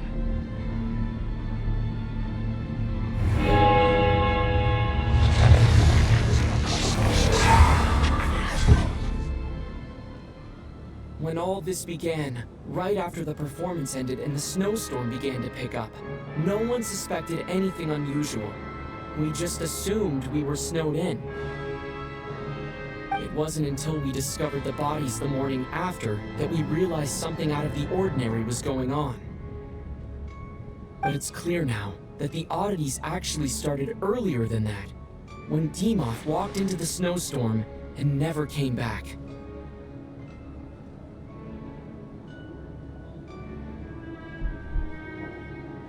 Right. So Mr. Dimov was the first victim, not Sobolova and Torgov. And if we pinpoint that moment as the beginning of this incident, then one thing becomes clear. Alosha, You are the only person who walked into the snowstorm and came back without the help of Vodyanitsa's Requiem.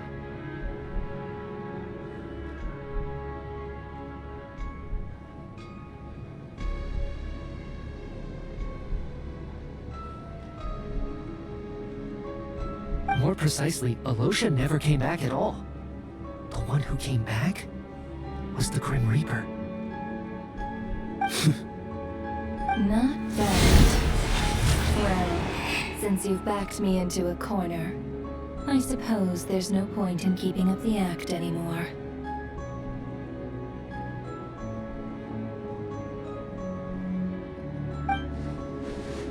Alosha? You're the Grim Reaper?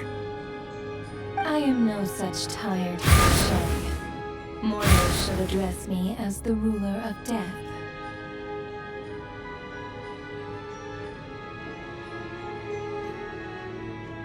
Before being wiped out for good, you identified the two deceased, and even sensed my presence. A commendable achievement, far beyond what I expected.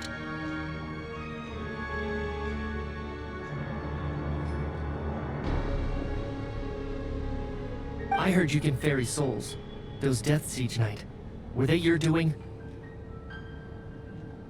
Your initial conclusion was correct. Due to the existence of the two deceased, the ley lines yearned to reclaim those long-lost souls.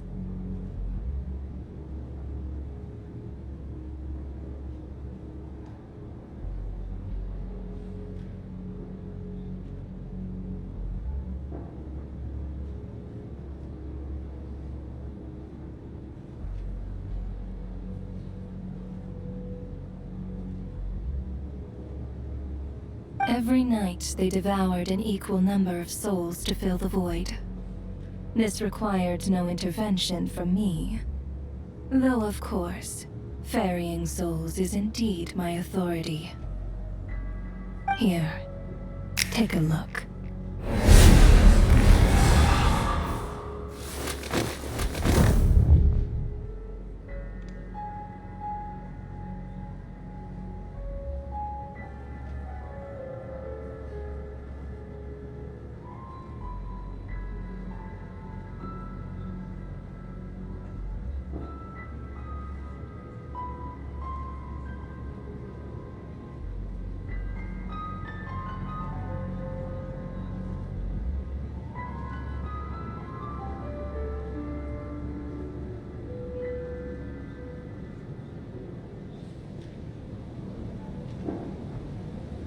What are you doing? That takes care of today's two. Don't get so worked up. You are already dead, and your souls must return to the ley lines. I know we're already dead. You murdered us, didn't you? Murdered? No. Murder is when mortals usurp my authority. Death is my jurisdiction. If I require someone to die, I need not resort to such laborious methods as murder. You simply met the criteria to trigger my curse of death.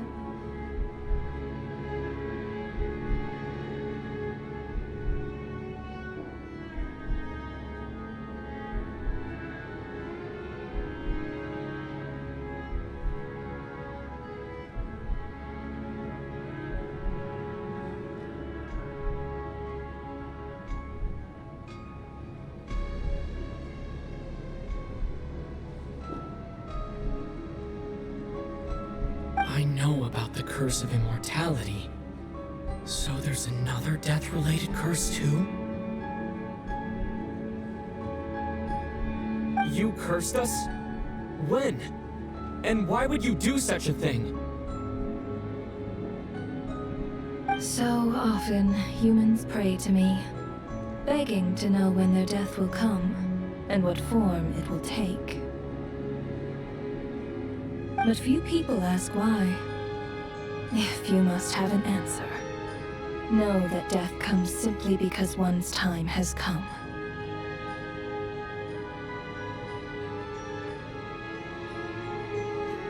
So you're not gonna tell us the truth? Hold your tongue. By all rights, you shouldn't even be allowed to speak with me.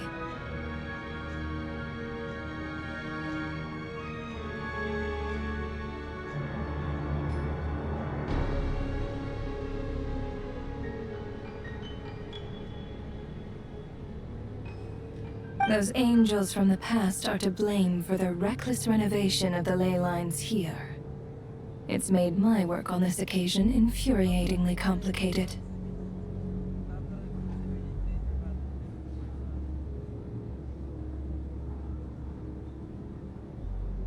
Work? So trapping us here, making us watch our friends die, that's just another day at work for you? You clearly have a lot of questions. Fine.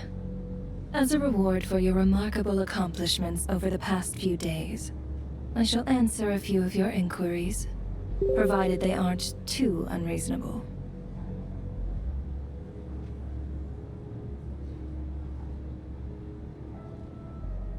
After the physical body dies, the soul must return to the ley lines for that person's death to be considered complete. My work encompasses the entire process of death, including, naturally, the guiding of souls into the ley lines, with which you are now so familiar. You must also be rather familiar with Natlan's Night Kingdom, I presume? It was I who supported the creation of the Night Kingdom. It provided a convenient means of guiding the souls of Natlan. Here, too, the ley lines connected to the theater underwent some modifications. The angels hoped to make them capable of accommodating the souls of some special creations. But this actually hindered their ability to accept ordinary souls to some degree. This effect manifested itself after you died from the curse in the theater, leaving you stranded in the afterlife, unable to achieve a complete death. But if souls who die from the curse of death fail to return to the ley lines within a short window of time, they will miss their chance for good. Then, they will remain forever suspended between life and death, no longer subject to the authorities of either.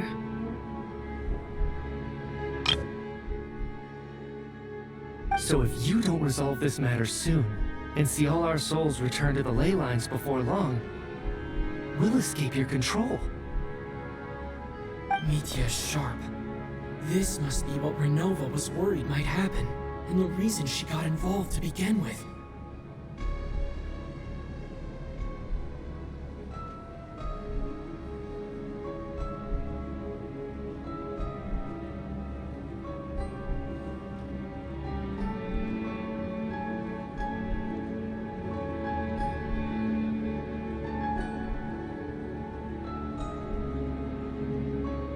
But if you have the authority to guide souls, why didn't you just show yourself and get it over with? Why hide among us in the form of Alosha? You seek to understand the mind of a god. Very well.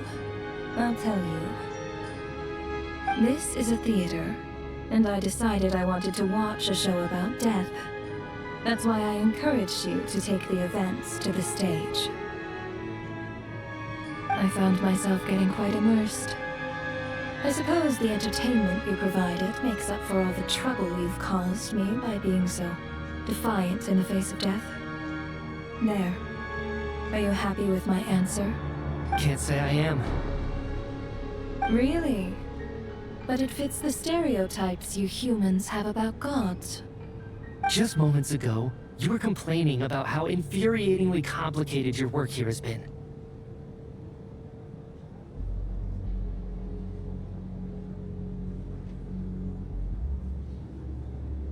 Work is work, I get it. There are times when it's a huge pain, but you just have to get it done, right? That's a rather unique perspective for a human. You are in fact correct. There is a pain point in this case. Due to the obstruction in the theater's ley lines, there is a hard limit on the number of souls they can receive each day, making it impossible for me to ferry all your souls at once. Revealing my identity too soon would inevitably have led to futile resistance, and there was a risk that any souls who chose to run would disappear. Then there was the issue of the 2 lost souls you called the deceased. The way you resolved that quandary was all part of my design. That's what I don't understand. If all of us were souls of the dead, what made their presence among us special? For centuries, they have refused to return to the ley lines, exploiting the issues created by the angel civilization to resist being drawn in. Centuries of obsession accumulated during this process. You may think of this obsession as the resentment of the dead, and in this quantity, it was a bomb that could have detonated at any moment. It reached the point where I could not afford to leave it unchecked. But the only way to fix it was to help them acknowledge their own deaths, make peace with their regrets, and willingly walk into the snowstorm.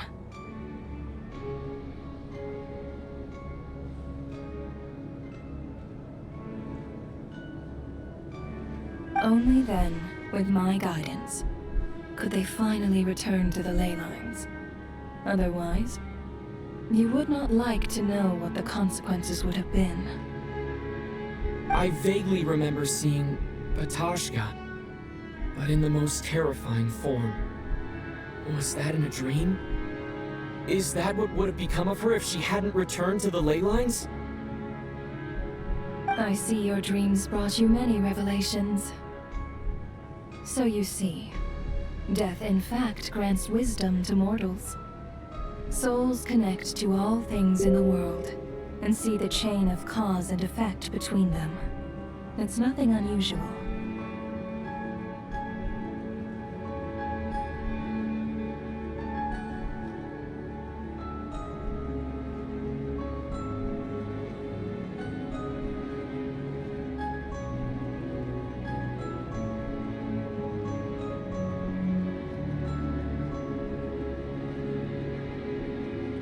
Anyway, giving psychological counseling to lost souls is not my strong suit.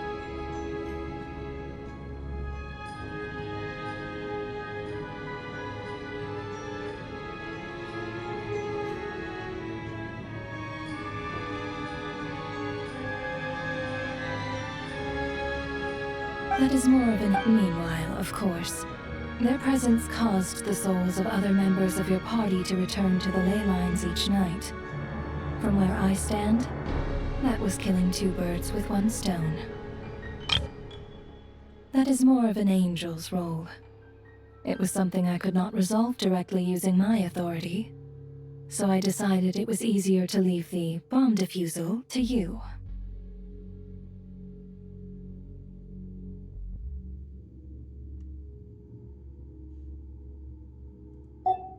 As both issues slowly resolved one another without me having to lift a finger, all I had to do was stay close by and keep the situation under control. Then use my authority to wrap things up at the end. And, of course, while I was at it, I thoroughly enjoyed watching this drama, dealing with death from a mortal perspective, play out on the stage. Sounds like you had it all figured out, Grim Reaper. I just did the math. You said there's a hard limit to the number of souls the ley lines here can receive each day. It's 2, isn't it? That much is obvious, even to a fool. It's time to review this whole affair. If the ley lines can only take in 2 people per day, I need to go over the deaths from these past few days again.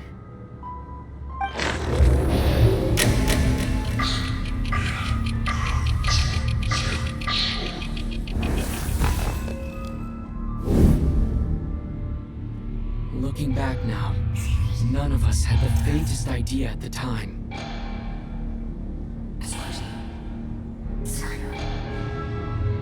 From the moment that staff member named Dimov walked into the snowstorm, the incident had already begun.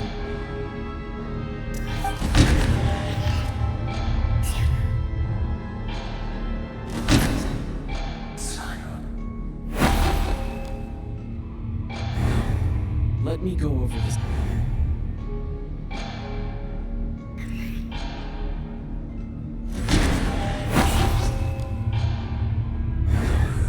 Let me go over this again.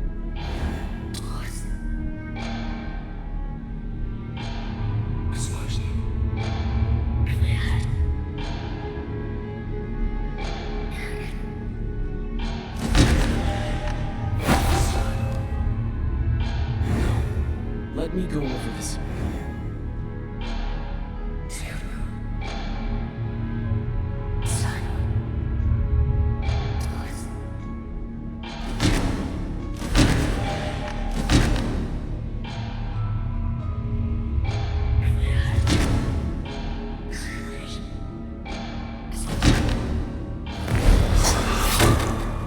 Anosha was the second to walk into the snowstorm after Dimov to investigate. During this process, the ruler of death assumed his identity, making him one of the victims.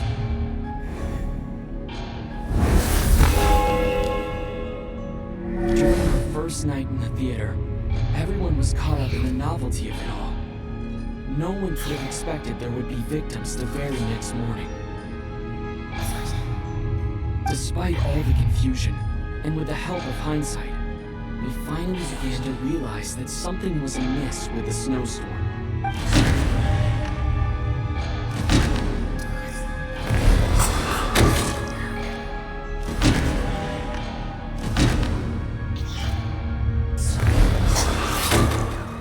The ley lines devoured Torgov and Sobolova on the first night. At the time, we thought this might be a murder case connected to Lelik.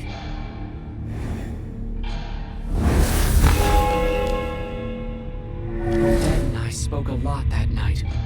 3 people were on watch, but in the morning, we discovered that someone had fallen victim all the same.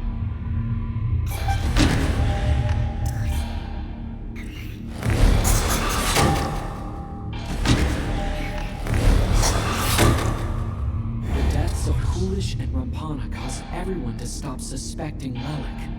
Unexplainable phenomena occurred one after another, leading Mitya to suspect that we were caught up in a supernatural event.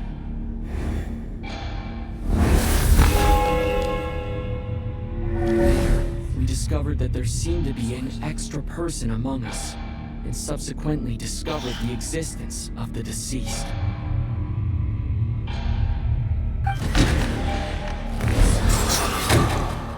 Mr. Schramm realized he was the deceased, and walked into the snowstorm to return to the ley lines of his own accord. It turns out there really was a dead person among us. We thought it was all over, but Mr. Valeri's death was a rude awakening for everyone. The ley lines consumed him during the night regardless. A lot happened today. Mr. Valeri's death led us to discover the connection between the number of deceased and the number of victims during the night.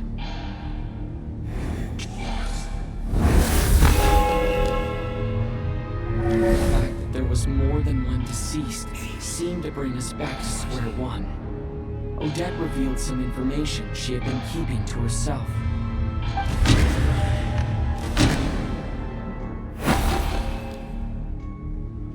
Mitya did indeed walk into the snowstorm that day. He returned from the ley lines with the help of Vodianitsa's Requiem. The void in the ley lines hasn't been filled, so let's rule out Mitya for now.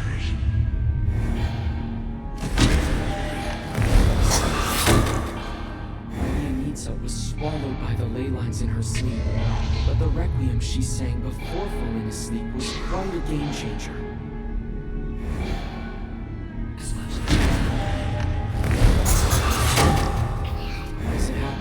Tashka filled the void left by Mitya's return from the ley lines by walking into the snowstorm this morning. The girl I thought was child sister Tony, come to think of it, Tashka was about to walk into the snowstorm at that time. And Renova, unaware that Mitya would return, was concerned that her soul would overflow from the ley lines. That's why she used Alosha's voice to try and persuade her to stay behind. Looking back, I suppose that was an early slip-up on her part.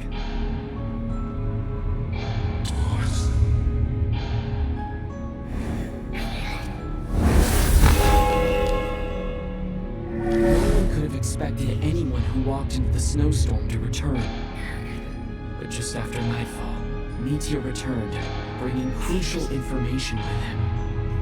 Various truths began to surface, including that all of us were already dead, and that the ruler of death was here among us. Then, after revealing her true form, Renova callously claimed 2 souls.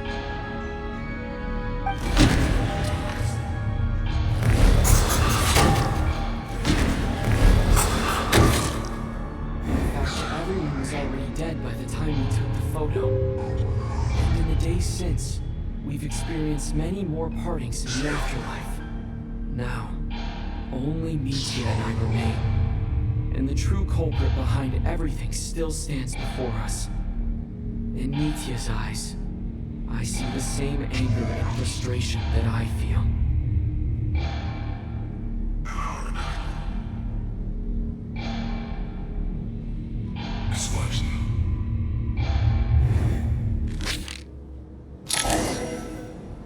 That covers everything.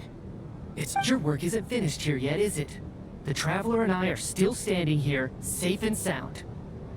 The water imp's song threw things off a little, but it is of no consequence.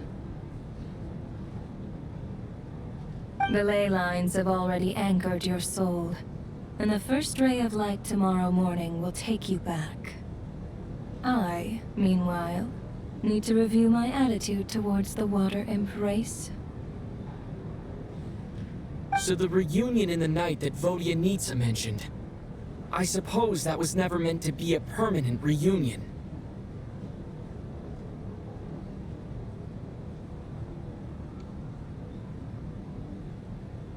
That just leaves you, Traveler. My power only allows me to temporarily separate your soul from your body.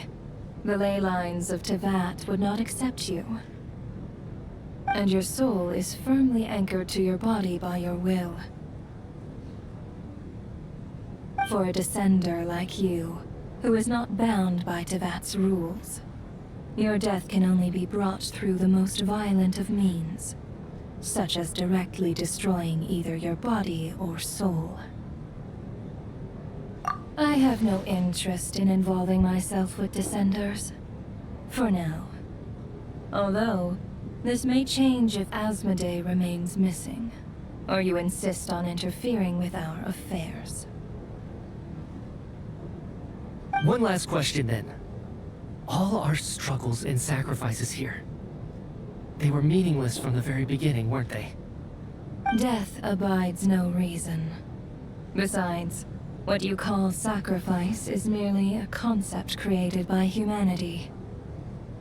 To me, it is nothing more than a self-indulgent charade in the face of death. Mere mortals fantasizing that their actions could reclaim something from my grasp. A truly laughable idea.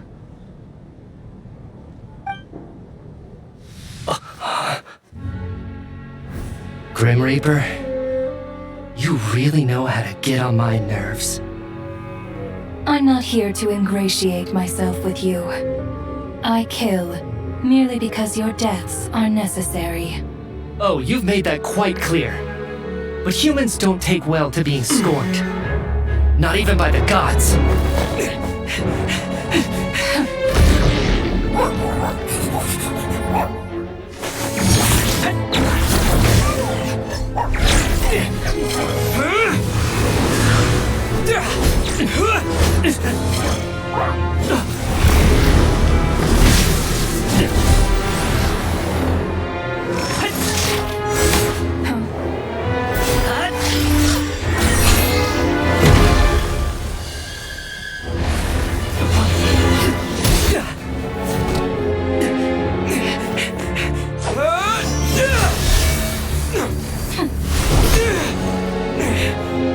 This is futile.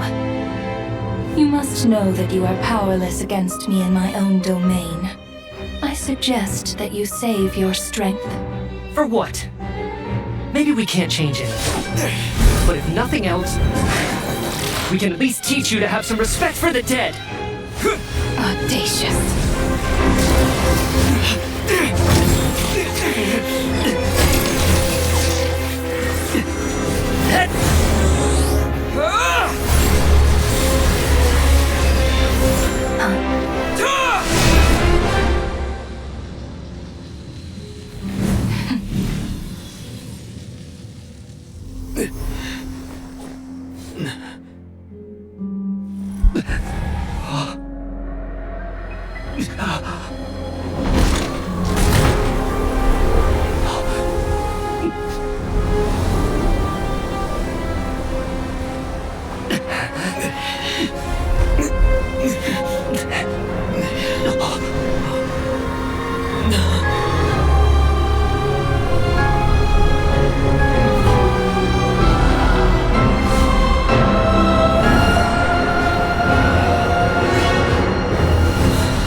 How are you holding up, Odette?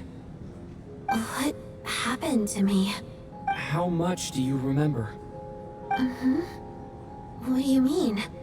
Is the performance over? I can't seem to recall what happened.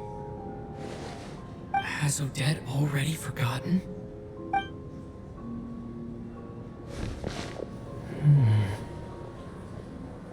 Mitya? Oh, I'm sorry. I guess I spaced out there for a second. Remind me who you are? Don't you remember anything?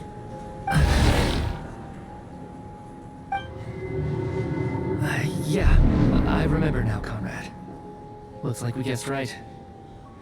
Just like me when Odette found me at the Armory Palace. For some reason, everyone killed by the Ruler of Death eventually came back to life.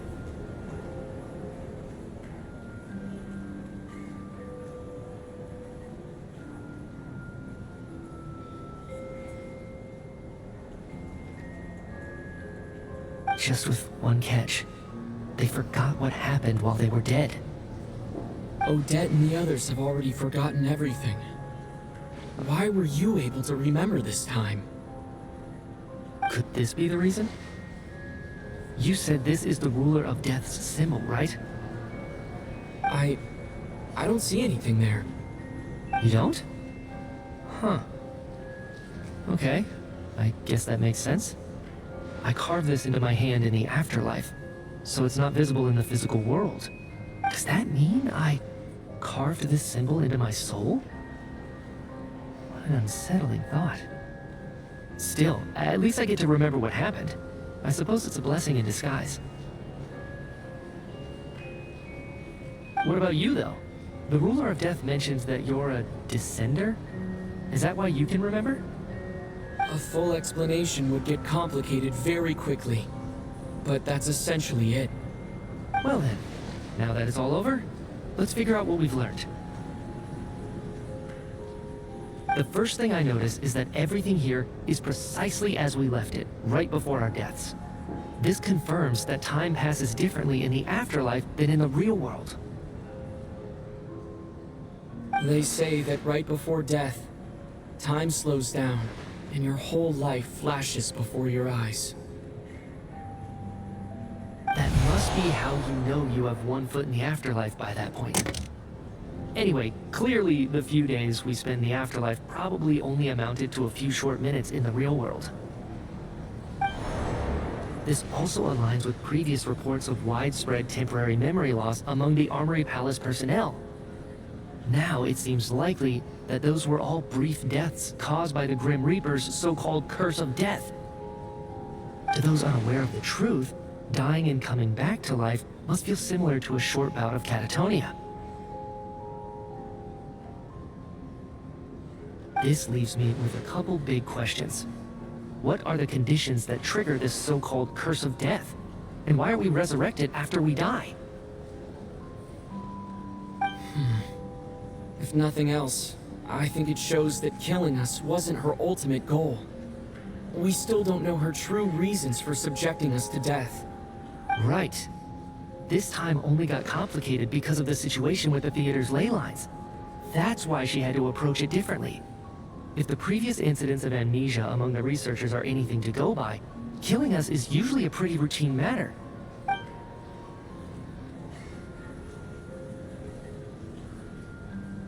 Come to think of it, wasn't I about to note something down before I died? I can't remember what it was, but I think it was something related to my research project. Sorry, Traveler. I'll catch up with you again later. Right now, I have to make a trip back to the Armory Palace. Sir, if I may, no one of your description has ever shown up in my investigations into Mr. Mitia's friends. Yet, you two seem very familiar with each other. Could you perhaps tell me where he was in such a rush to get to? And, by the way, have we ever crossed paths? Forgive the presumptuousness, but I feel a vague and indescribable sense of familiarity about you. I can explain everything. Could you help me gather everyone in the theater in one place?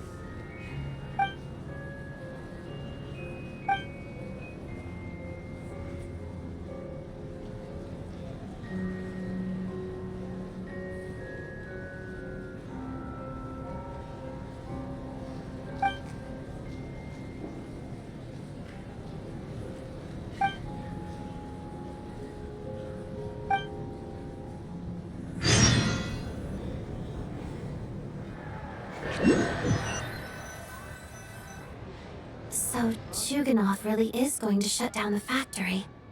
I guess this theater incident actually did us some good after all. So, you said I promised to take you to the Armory Palace while we were in the afterlife, yes? I believe you. I think I even have a vague memory of it. Agreed. Let's check in on her first. The whole reason for our trip to the Armory Palace anyway is to figure out what's going on with her health.